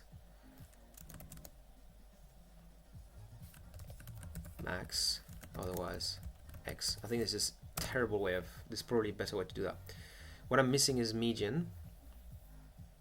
Okay, and here actually I can start by doing MSDF frag. So this is my render chart right now is my rasterizer, which is really dumb because it just goes through all of them. And then MSDF frag doesn't do anything, although it probably should, because I should be getting a UV here. But uin32t x, uin32t y. So I'm actually going to use this. I know this is wrong because it's not x and y. It's the I need to pass the UV, not the actual fragment position. I'm missing median, which exists here, and it's literally this. Oh, I wish I had written a min and a max now, because I'm gonna have to do it anyway. Quote plus y, yes. Put it here. No, put it here. Because of median of floats, and I just need mean and max somewhere, which is going to be this here.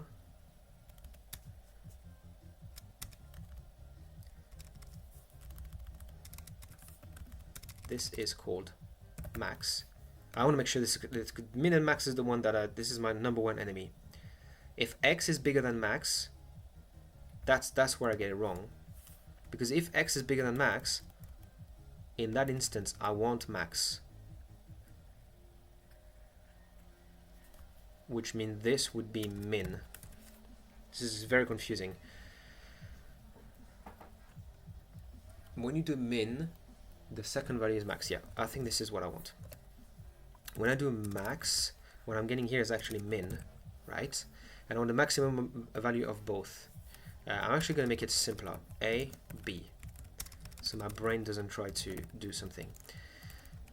If A is bigger than B, and I'm looking for the smallest one of both, technically, I want B, otherwise I want A. Great. If A is bigger than B, and I want the biggest of both, I want A, otherwise B. Right. So this should be fine. Frag. Now I need to calculate the UV, and for that, what I'm going to do is ASCII table constant to all. Sure, grab all my stuff.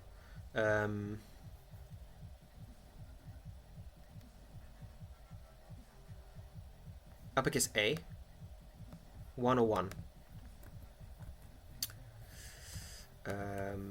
Cat atlas.csv 101 is right here. It gets a little bit difficult to read, but I'll try to understand what this is. There you go. And then 3 atlas.c, and these are my columns. Once again, a big X macro edict. Index, the H advanced, I don't need that one. The bounds and the atlas bounds. So the last 4 values is what I need. And I basically need to multiply the last 4 values by I need to multiply them by 2 or 4, and that's going to give me an actual pixel amount in the texture to sample it into. So the last 4 numbers, which means I should be able to they're actually very sensible numbers. 72, these one. Okay, obviously once I can parse this in memory, I can do something with it. And I want it in, not MSDF frag, in here.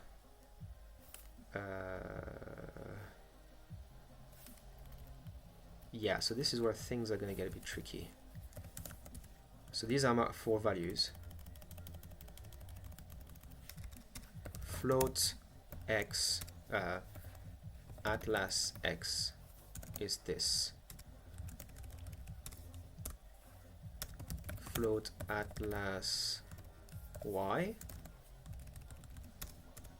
float atlas, I don't think it's a width, so I'm gonna have to send x2, and this one's gonna become x1. Doesn't look like a width. Float atlas y2 equals this. Now what the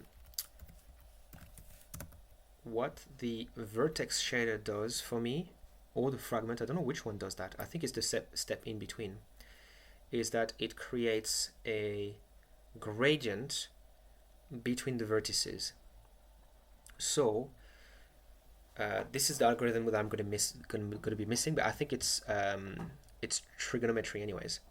But like if, for example, I'm on the first row and I'm exactly at x100, I want to grab 200.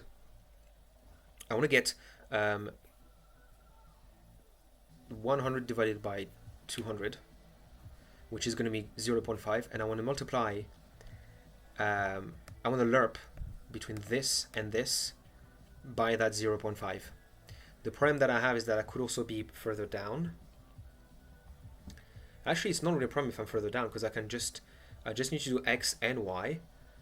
They can each both do the same thing, so it's not a problem. So I just need to do that, right? So I'm gonna make myself a little static void static. I'm gonna get float. I'm gonna use a lot of floats and see if this is performant or not. Lerp, and to be honest, yeah, float A, float B, float T for time. And this is, I know lerp very well, A plus B minus A times T. I know that one pretty well, don't know why. There's a few times where I struggle with it and I just drill down in my head. So now what I have is float U equals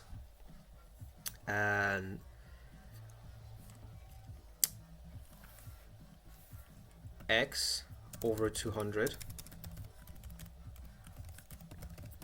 A lot of float stuff going on.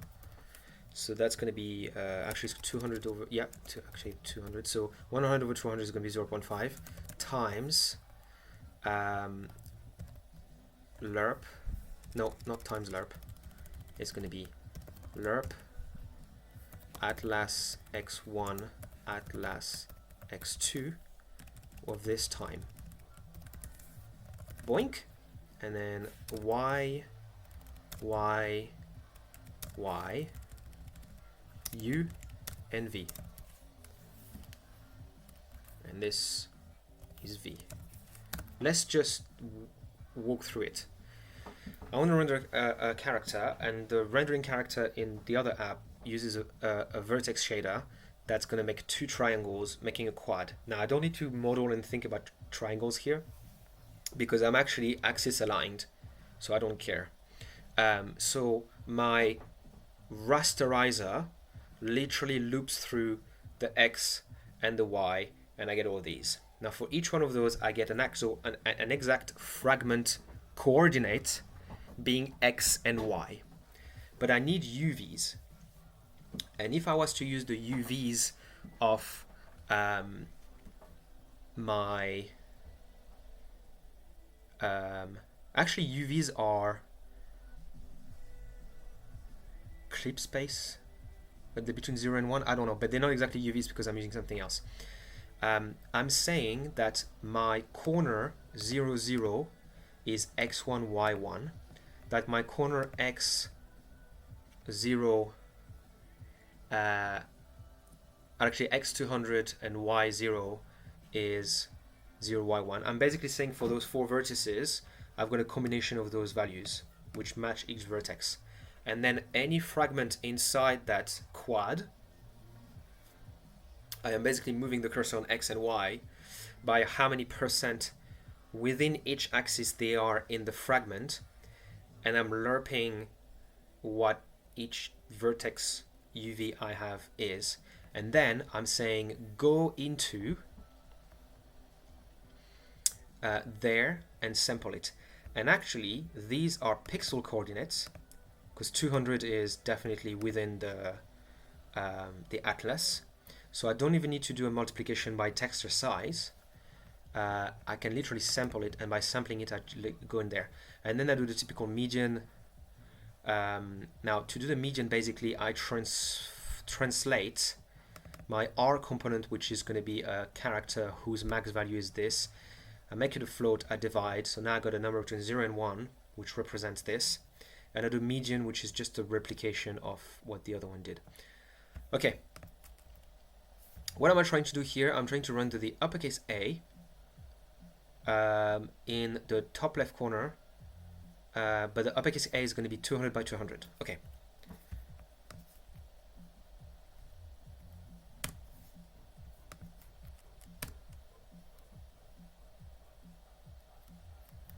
That's probably like the worst thing I could have expected, because I'm not asking you to update, am I?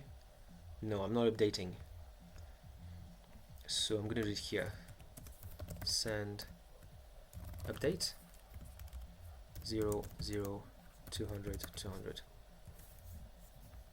It's not send update, is it? Update, literally update.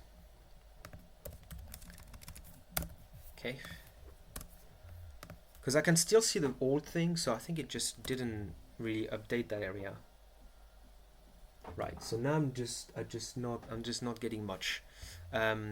Did I forget to? No, I do a C2 call here. Okay. And I do MSDF frag. MSDF frag is not supposed to give me a character back, right? I'm supposed to get a uint16. So this is already wrong. And actually, I should be getting a float. Because I'm just going to float it up, and then this is going to give me a float, and I need that to be actually I need to do this, and then I need to do unsigned character. I'll fix all of the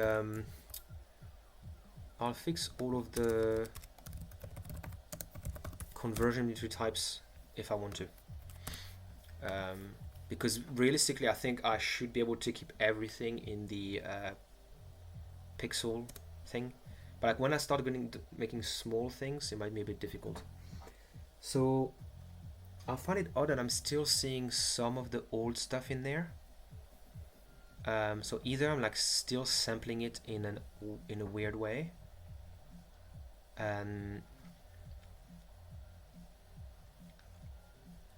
Render char and update. That's the only two things that my program does. And render char does 200 of 200, lerps them. Should I try to print the UV? I think it would make sense.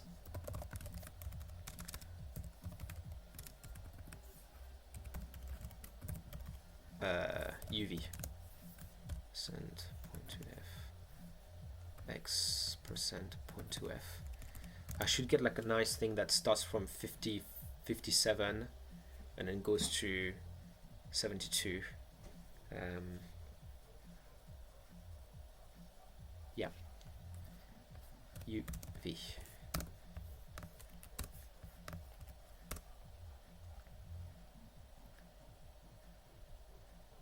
So 40 and 70 to 43. Yeah, so these are kind of correct. And that means that I should be sampling inside. You know what I'm going to do is, I might not want to do MSDF frag right away. I might want to just straight up sample and first display the R value, because there may be something wrong here that would cause some issues. So here I'm gonna comment that one out, and there I'm gonna say sample UV. When I sample the UV, I'm gonna get a I'm gonna get the character directly, or am I not? No, because this is gonna give me a pointer, so I just need to dereference that pointer. R is the first value, so I might as well just do that.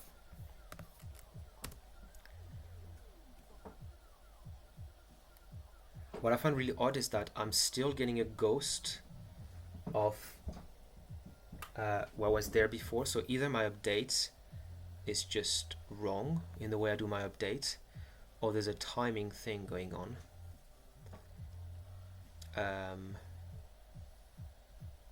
Or C2 call is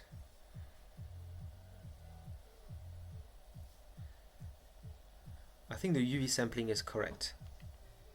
Maybe inside sample I got something wrong. Maybe my 0x where do I do my sampling now? I lost the sample function. It's right here. Is this correct? Width text channel X text width. Yeah, so this is correct. So the sampling should be correct. Maybe updating is not correct. X, Y, width, height. No, that looks okay.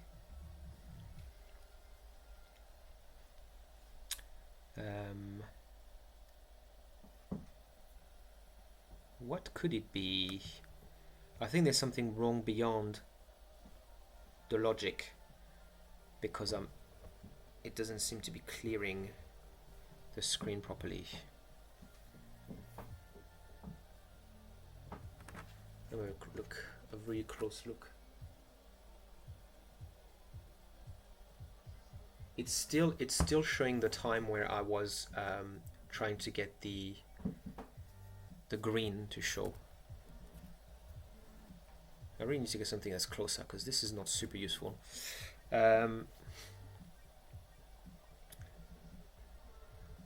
X and Y is going to be 200, okay. And C2 call. What about C2 call is wrong? But even if it was wrong, the update should be fine. Let me try to not set any pixel and see if I get a black square. Damn, I'm still getting something. I wonder if maybe I damaged the screen. Maybe there's a way. Maybe you can actually damage the screen by just setting values like that. What if I run it again? Is it going to clear it? It's going to wiggle the pixels off.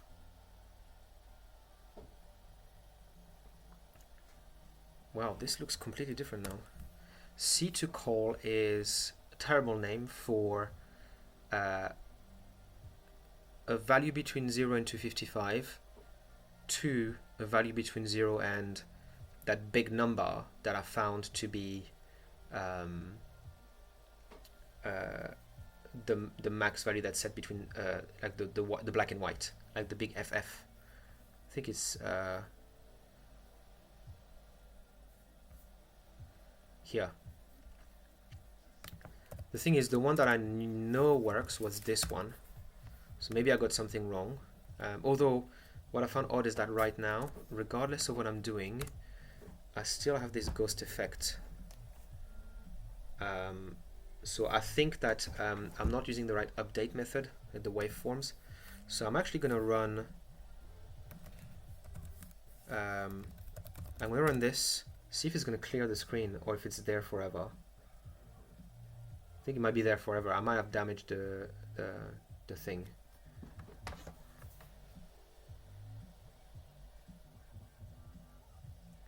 Yeah, there's like a leftover ghost in there. And I don't know if like over time it's going to fade or... It is there. Yeah, so it's possible I damaged the thing, which is probably why they don't let you get into those.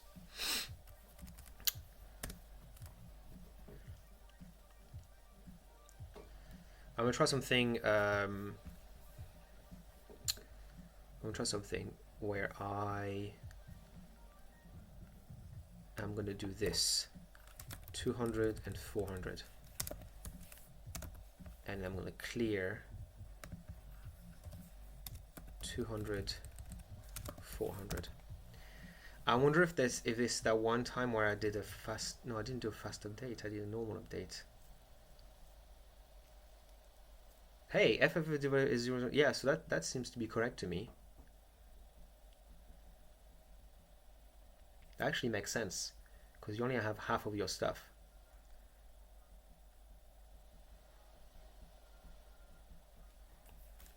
I'm gonna start rendering like to the right to see if anything shows.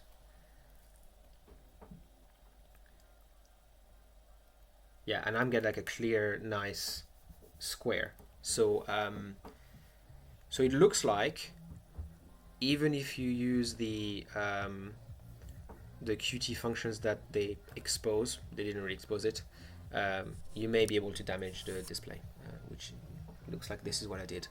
But it's odd then, like that means that that black that is there, is, I think it's the F. Because if I do 0 here, then I think I'm gonna get white.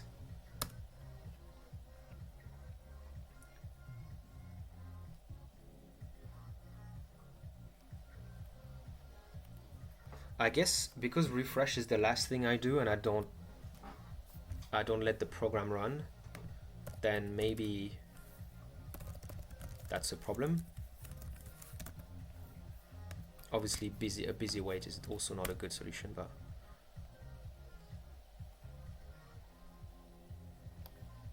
okay, why am I getting black now?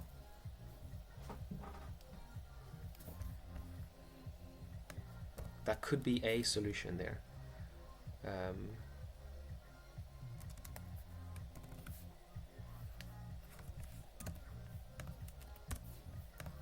Now FF, I know FF is not the right value, but now I got the busy wait, I still get black. Let's try that one. Actually, I should probably just make sure.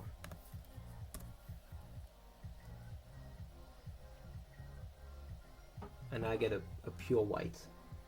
You know what's interesting is that the rest of the display is not even that white. I think that like when it starts, it actually puts a little noise, a very slight noise that makes it feel more papery because it's not white. But my area that I cleared is definitely white. The one thing though is that I did restart the system thing and it just didn't clear it properly, so it's possible that I didn't. I find it odd that you can actually damage it. I don't think it is damaged. I think maybe you're right that I didn't let it run after, and I cut it too early because I sent the update, but it might be asynchronous, so it's not jittering the right things. Yeah, no, it still has some stuff left over there, so I think it just doesn't do the right thing. I'm gonna keep that loop there because I can use it. Right, so let's go back to some of this. So it's possible my update was not correct, and now I'm going to do this, and actually no, I still want this, and I just want to put the R here. Now the R here is going to be, okay, so I need to do C2 call R. Okay, I'll review the C2 call thing because I'm not sure that's...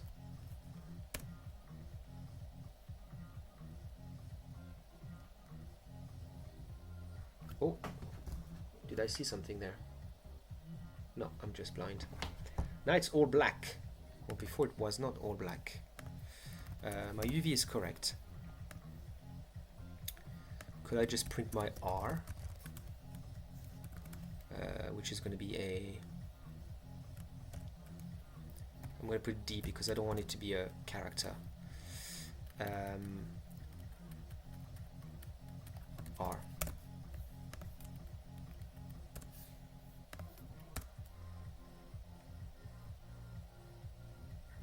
I just got zeros. So that would explain why it doesn't work. So U and V are floats and sample takes uints. Okay, so that would obviously explain some of my issues. Now obviously if it takes uint, that's going to be a problem, but I'm just gonna cast them here.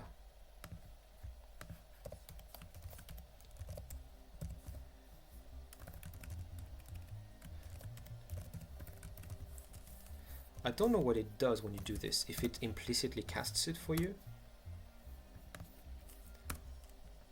But there's also the fact that if I have a float,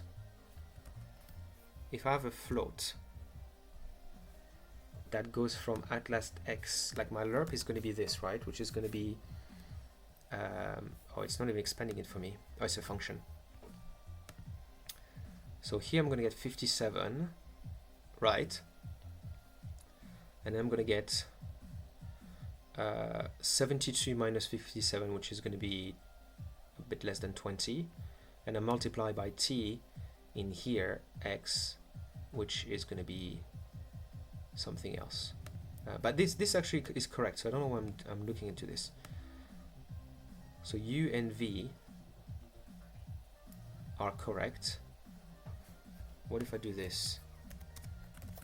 U in 32 T U. Learning instead of failing. Okay, so these values are going up.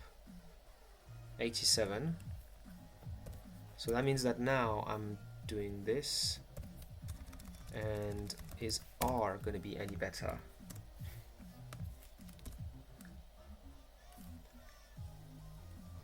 No. Okay, there's something wrong in the way I sample stuff. Atlas pixel, and I do Y times the texture width and text channels plus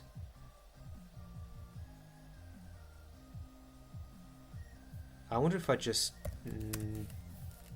no, that doesn't make sense because that would get me the character and I want the address. I wonder if I can just do this, which is kind of like the same.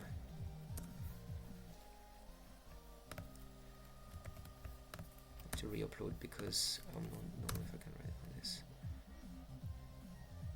Man, I'm just getting zeros. Am I loading the data correctly? Okay. I'm going to keep my printf here. I'm going to be very noisy.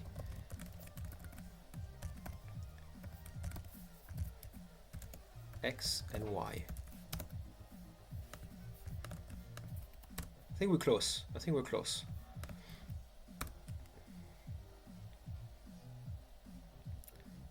The X and Y is definitely correct. Yeah, it's definitely correct. Atlas pixels is loaded. And this is the exact same logic that I used to do, which is Y time texture width time text channels plus X times this. And I'm getting a chart pointer. And when I sample, I dereference it, and I get 0.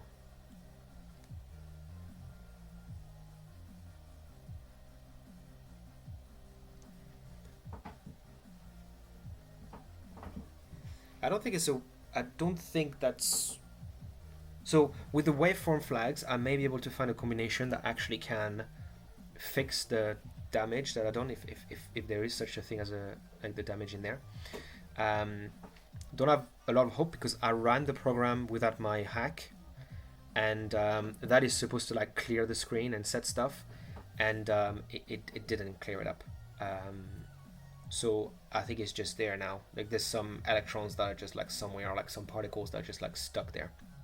But when it comes to my thing rendering, it's very obvious that I'm like this value that I sample is constantly saying 0. So there's obviously something that's wrong. Load texture is here, right? And I'm sampling inside the texture as 87 and 200.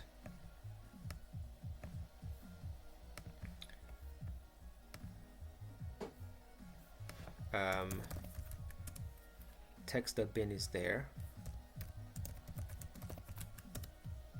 It is 121. Okay, so it's the right thing. And that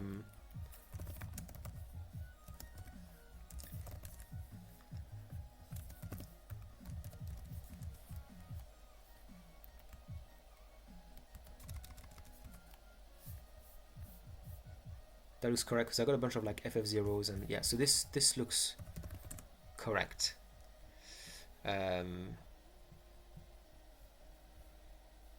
Yeah, so there's just something in there that worked before because I managed to sample it.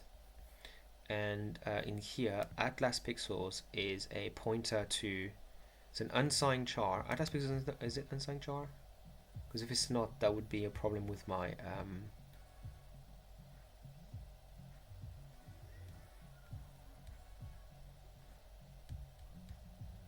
my stuff. Text width, text channels plus x times.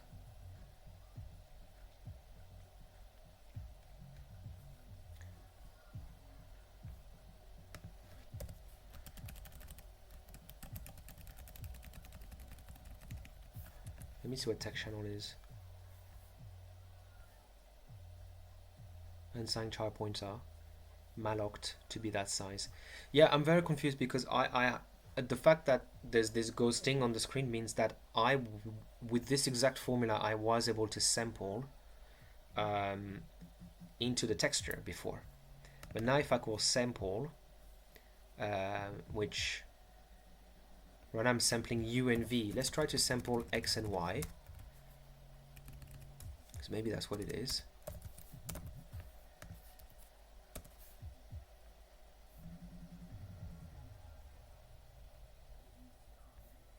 I'm having a terrifying thought. Where is uppercase A in here?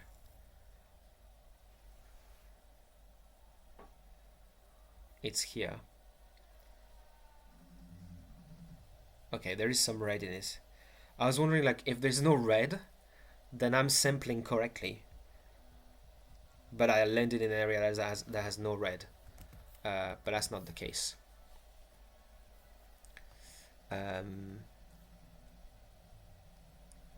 Yeah, I want to try XY to see if that's a problem with that.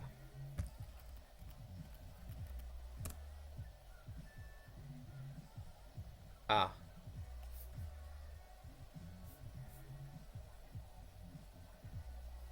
No, still 0.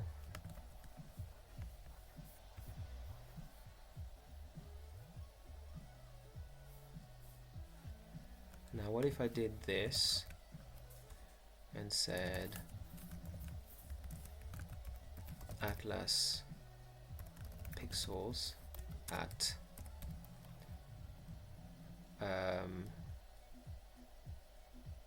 yeah, I had a very brief look. Wait. It is displaying.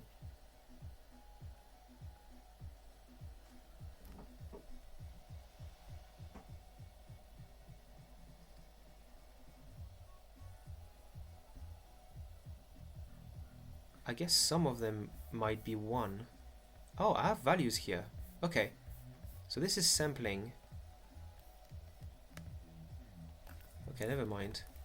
Yeah, I looked at like I googled waveform quickly and I was like, oh yeah, this is like, you know, whatever.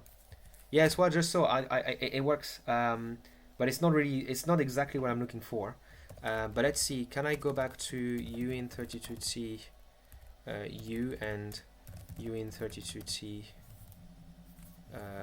v? Because the thing is, it did work. But maybe I'm just unlucky because oh,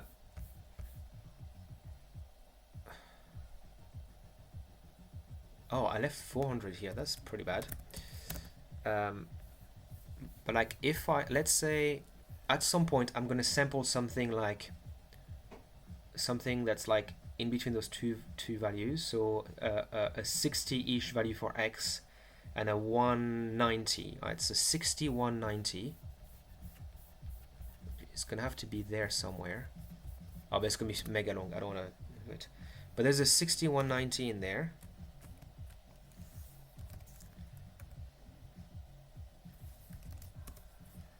Apparently not.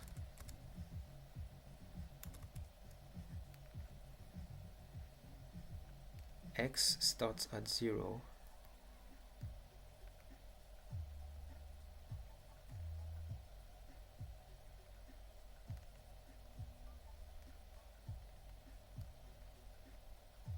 I just realized that like I've got two parameters called x and y here, which I wonder if I'm just doing something funky with that, basically. Let's try again. So sampling works fine.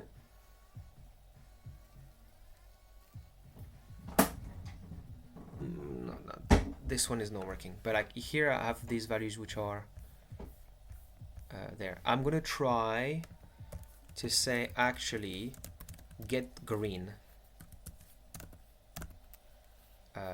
instead of red.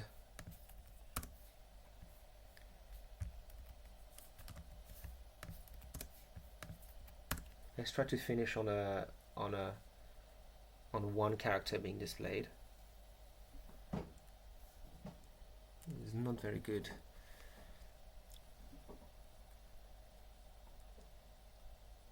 I don't understand why some values. Am I in a blind spot of the? Why was 300 before?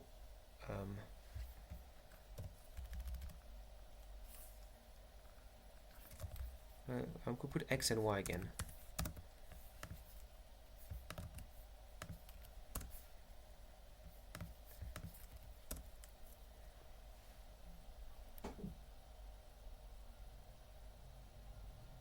Okay. Now it looks like in some areas there's nothing, but in here there's some values, and they go up to 255.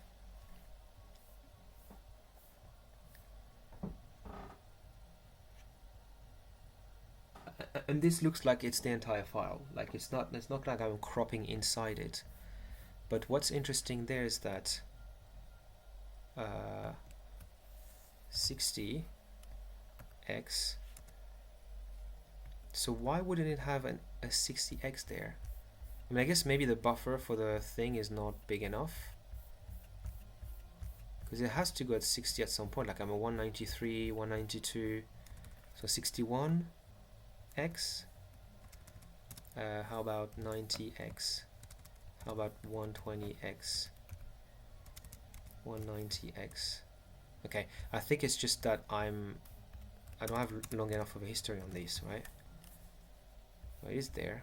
179? 170? No, I don't have 170.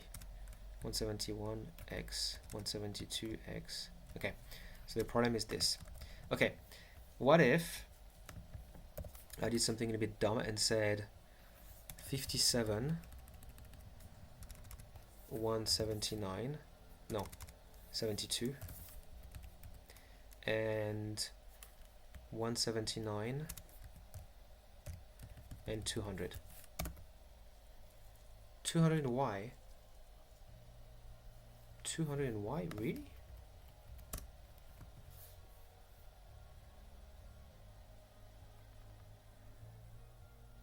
Ooh, there may be something wrong actually, because 200 in Y does not seem... If my image is 204 in size, then why would my character A, which is right here, have its Y all the way at the bottom? Unless there's an A here that I'm not seeing, that is... Unless I'm using a lowercase a by mistake, which would be around 50 and 70. I might be using a lowercase a. I keep clicking on that link in the terminal. No, this is supposed to be an uppercase A. Am I looking at hex? No, octal.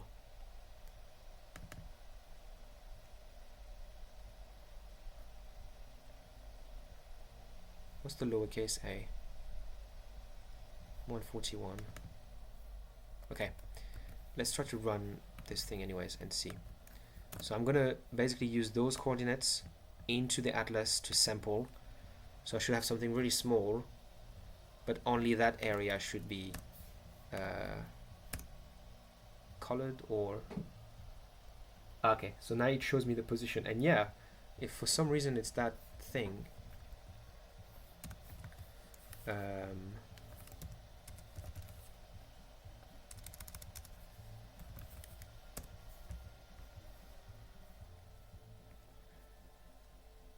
I may have looked at the line number by mistake. 101. Yeah, and 101, 57, 72, that's correct. So is it the wrong table that I'm looking at?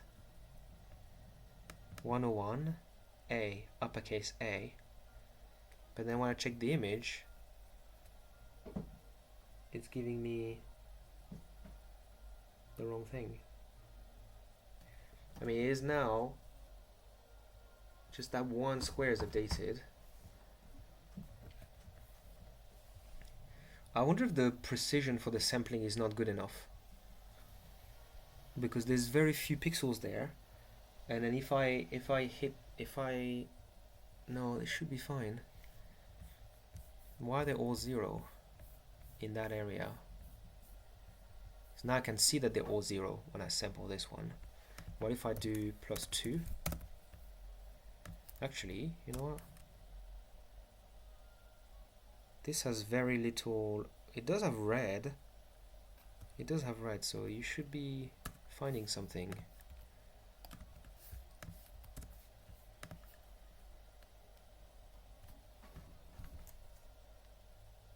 Oh, it's still there, a little bit. It is ever so slightly there. Yeah, I'm going to start playing with the waveforms, see what's going on. But the precision is on the sampling. It's my maths. It's not necessarily what's being displayed. Because you see, I just have zeros here, everywhere.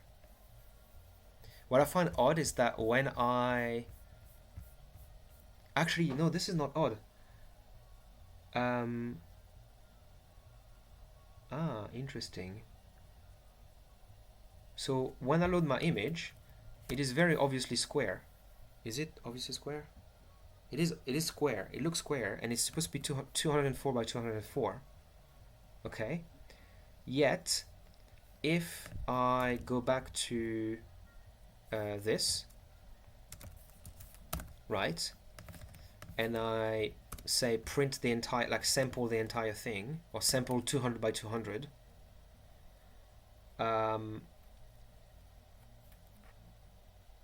there's a line at the bottom that's not there. And the line at the bottom that's not there is where I'm sampling. So this is why, this is what's going on. That line at the bottom, there should be something. Let me compare it with the image.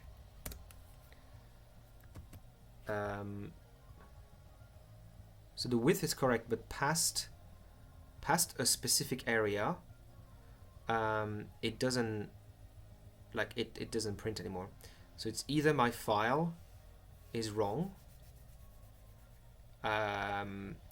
maybe I'm not allocating enough memory and I'm writing out of bounds of the thing.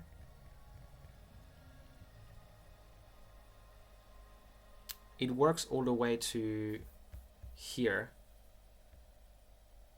and then a tiny bit of this line here.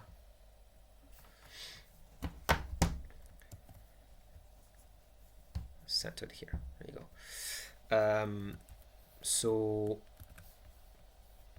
let me just go first principles. What's the width and height? 24204.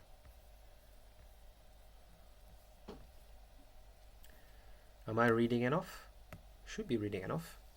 That's the size I allocate. What if I did this?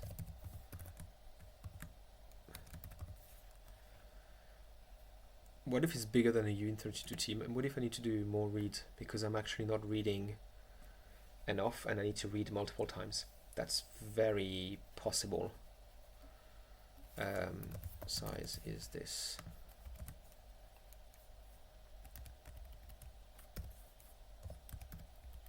I have to go very soon actually, which I guess leaves us with some stuff to do tomorrow. And then what I want to do is size t printf %d %d. I want size. I've got r.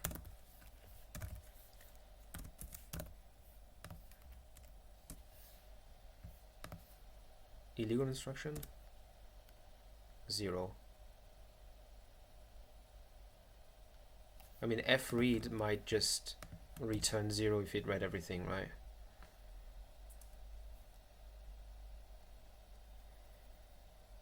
Read chunks from stream.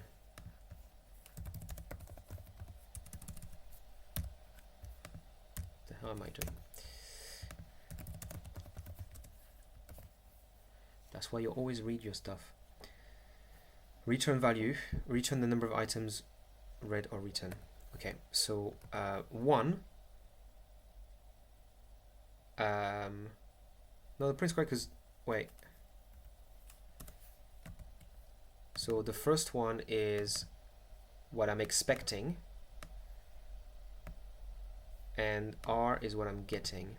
Now, fread might return, it returns a size T. I might just put a size T here as well, just to be correct. Let's see. I'm getting 0.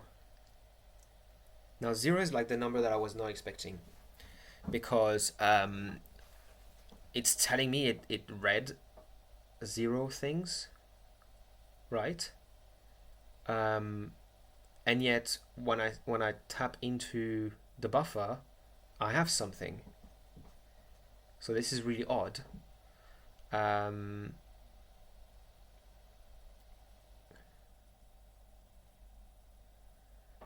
You know what?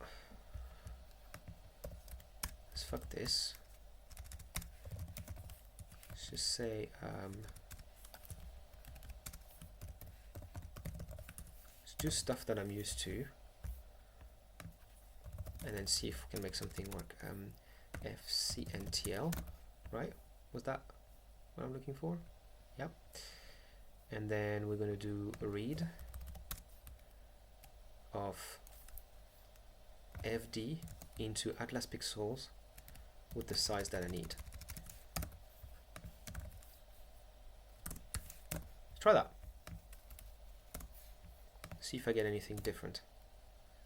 Yep. The number is smaller, so I'll do another read. I think fread didn't report the right number, and in reality I probably need to do 2 reads. So what I need to do is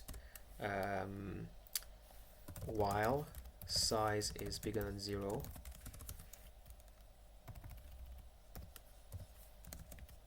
and size minus equal r. So now, actually I'm going to do this. And I don't have an R. No, just...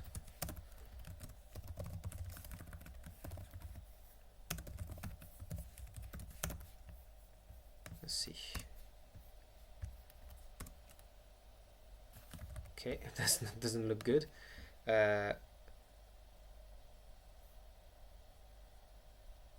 Is size T unsigned? Yes. So it's possible that I've gone to -0.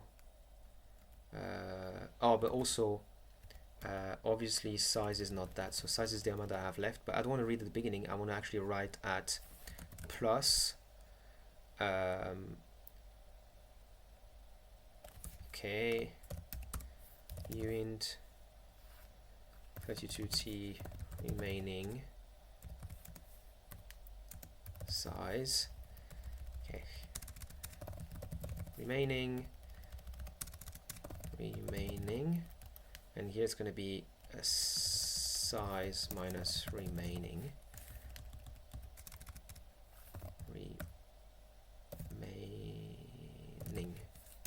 so big number, read once, size minus remaining, that is the same value at 0.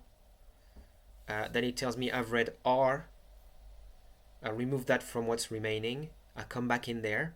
Size minus remaining is going to be like if I read 2/3 of it, remaining is going to be 1/3. So I'm going to move by 2/3, and as I want to read this many, yeah. So that should be fine. Okay, why are you reading so many? What the fuck is going on? Remaining is going down.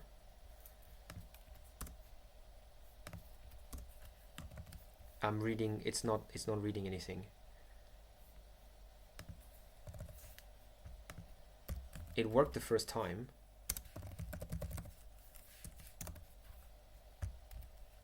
Is it the casting that causes an issue? I have to do this.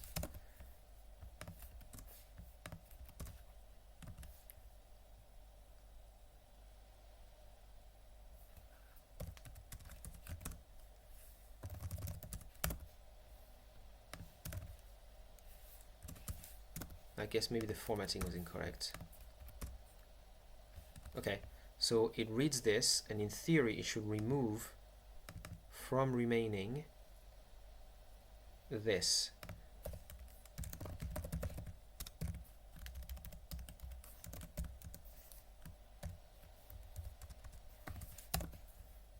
I'm mixing like the uint 32 in size, and yeah, so I only got 4K left. Okay.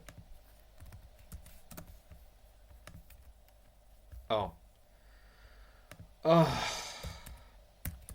this is because it's late. It's off by 1.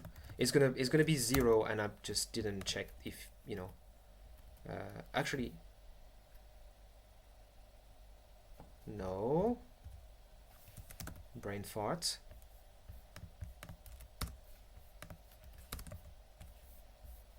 So R is 0, remaining is 4,000. Okay. So what's going on then is that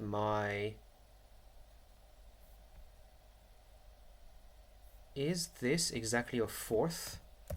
And I just need to do 3 here? Was I always wrong about like the size of my stuff? I think I was. And now it's printing the entire thing. Although it is skipping some values for some reason. Okay. Alright. This is going to have to be for another day. What it looks like, and it's exactly what I remembered looking into STB, is that the reported number of channels from STB was different from like the number of channels that I need to provide to the other thing. So when I went there and I said bind less, this is 4 of 255, 255, 255, 255, and here it's 4 width height times 4.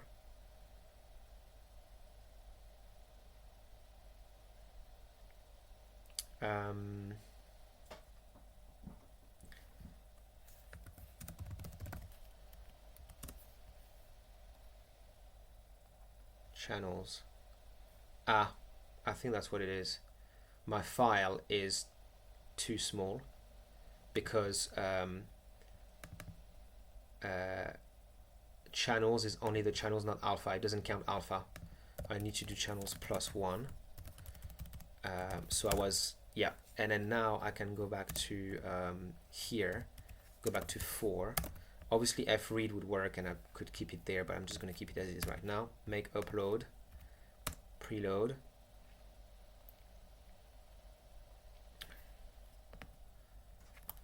Now I have the entire file, which looked pretty good. And I know it's late, but now that I've got something somewhat working, I am really tempted to try the big leap and go straight to the MSDF, assuming the sampling works.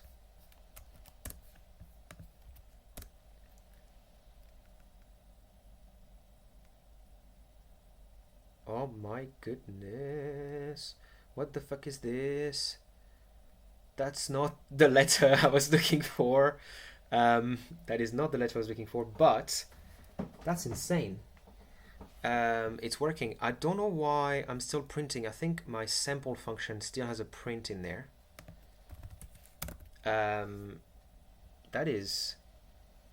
That's a letter. Where's the E? Where's E? E is right here. It's this one I'm printing. But I said 101, and 101 was this one.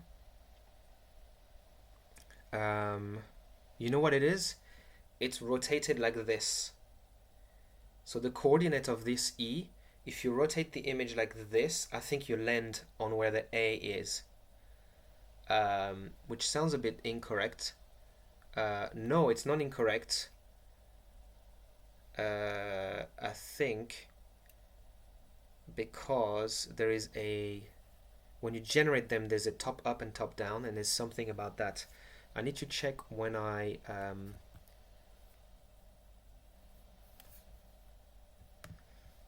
clicked on it again.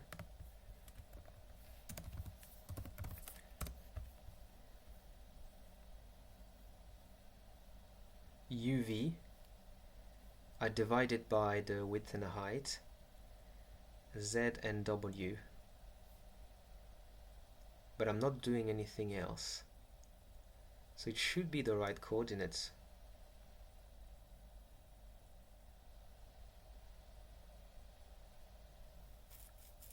Maybe my X and Y is swapped. But anyways, I've got a letter printed, and then tomorrow with a little bit of a figuring out why I'm sampling the wrong one and stuff like that. But what's interesting here is that I should be able to then say, if I wanted a big one, I can go to 4 here, 4 here, and 4 here, and 4 here. Upload. Go. So it's not updating my sample because this number needs to be updated as well. I'll need to have constants for this, or not constants, but 1. Upload. Big E. It's interesting because we can tell that the precision is not, it doesn't have the precision that that the other computer has, or the GPU, when I use floats, because it's really proper jagged, while with MSDF it should be really smooth. So I think I'll try to not use floats and see if I can get something a bit smoother, because that should be a bit smoother, unless I need the thing to be like quite a bit smaller. If I make it the decent font size will be 20 by 20, and it's also stretched, so that's could explain a few things. If I do this, kill this. I said I needed to go like ages ago, but I'm still here. Oh, that's a tiny E.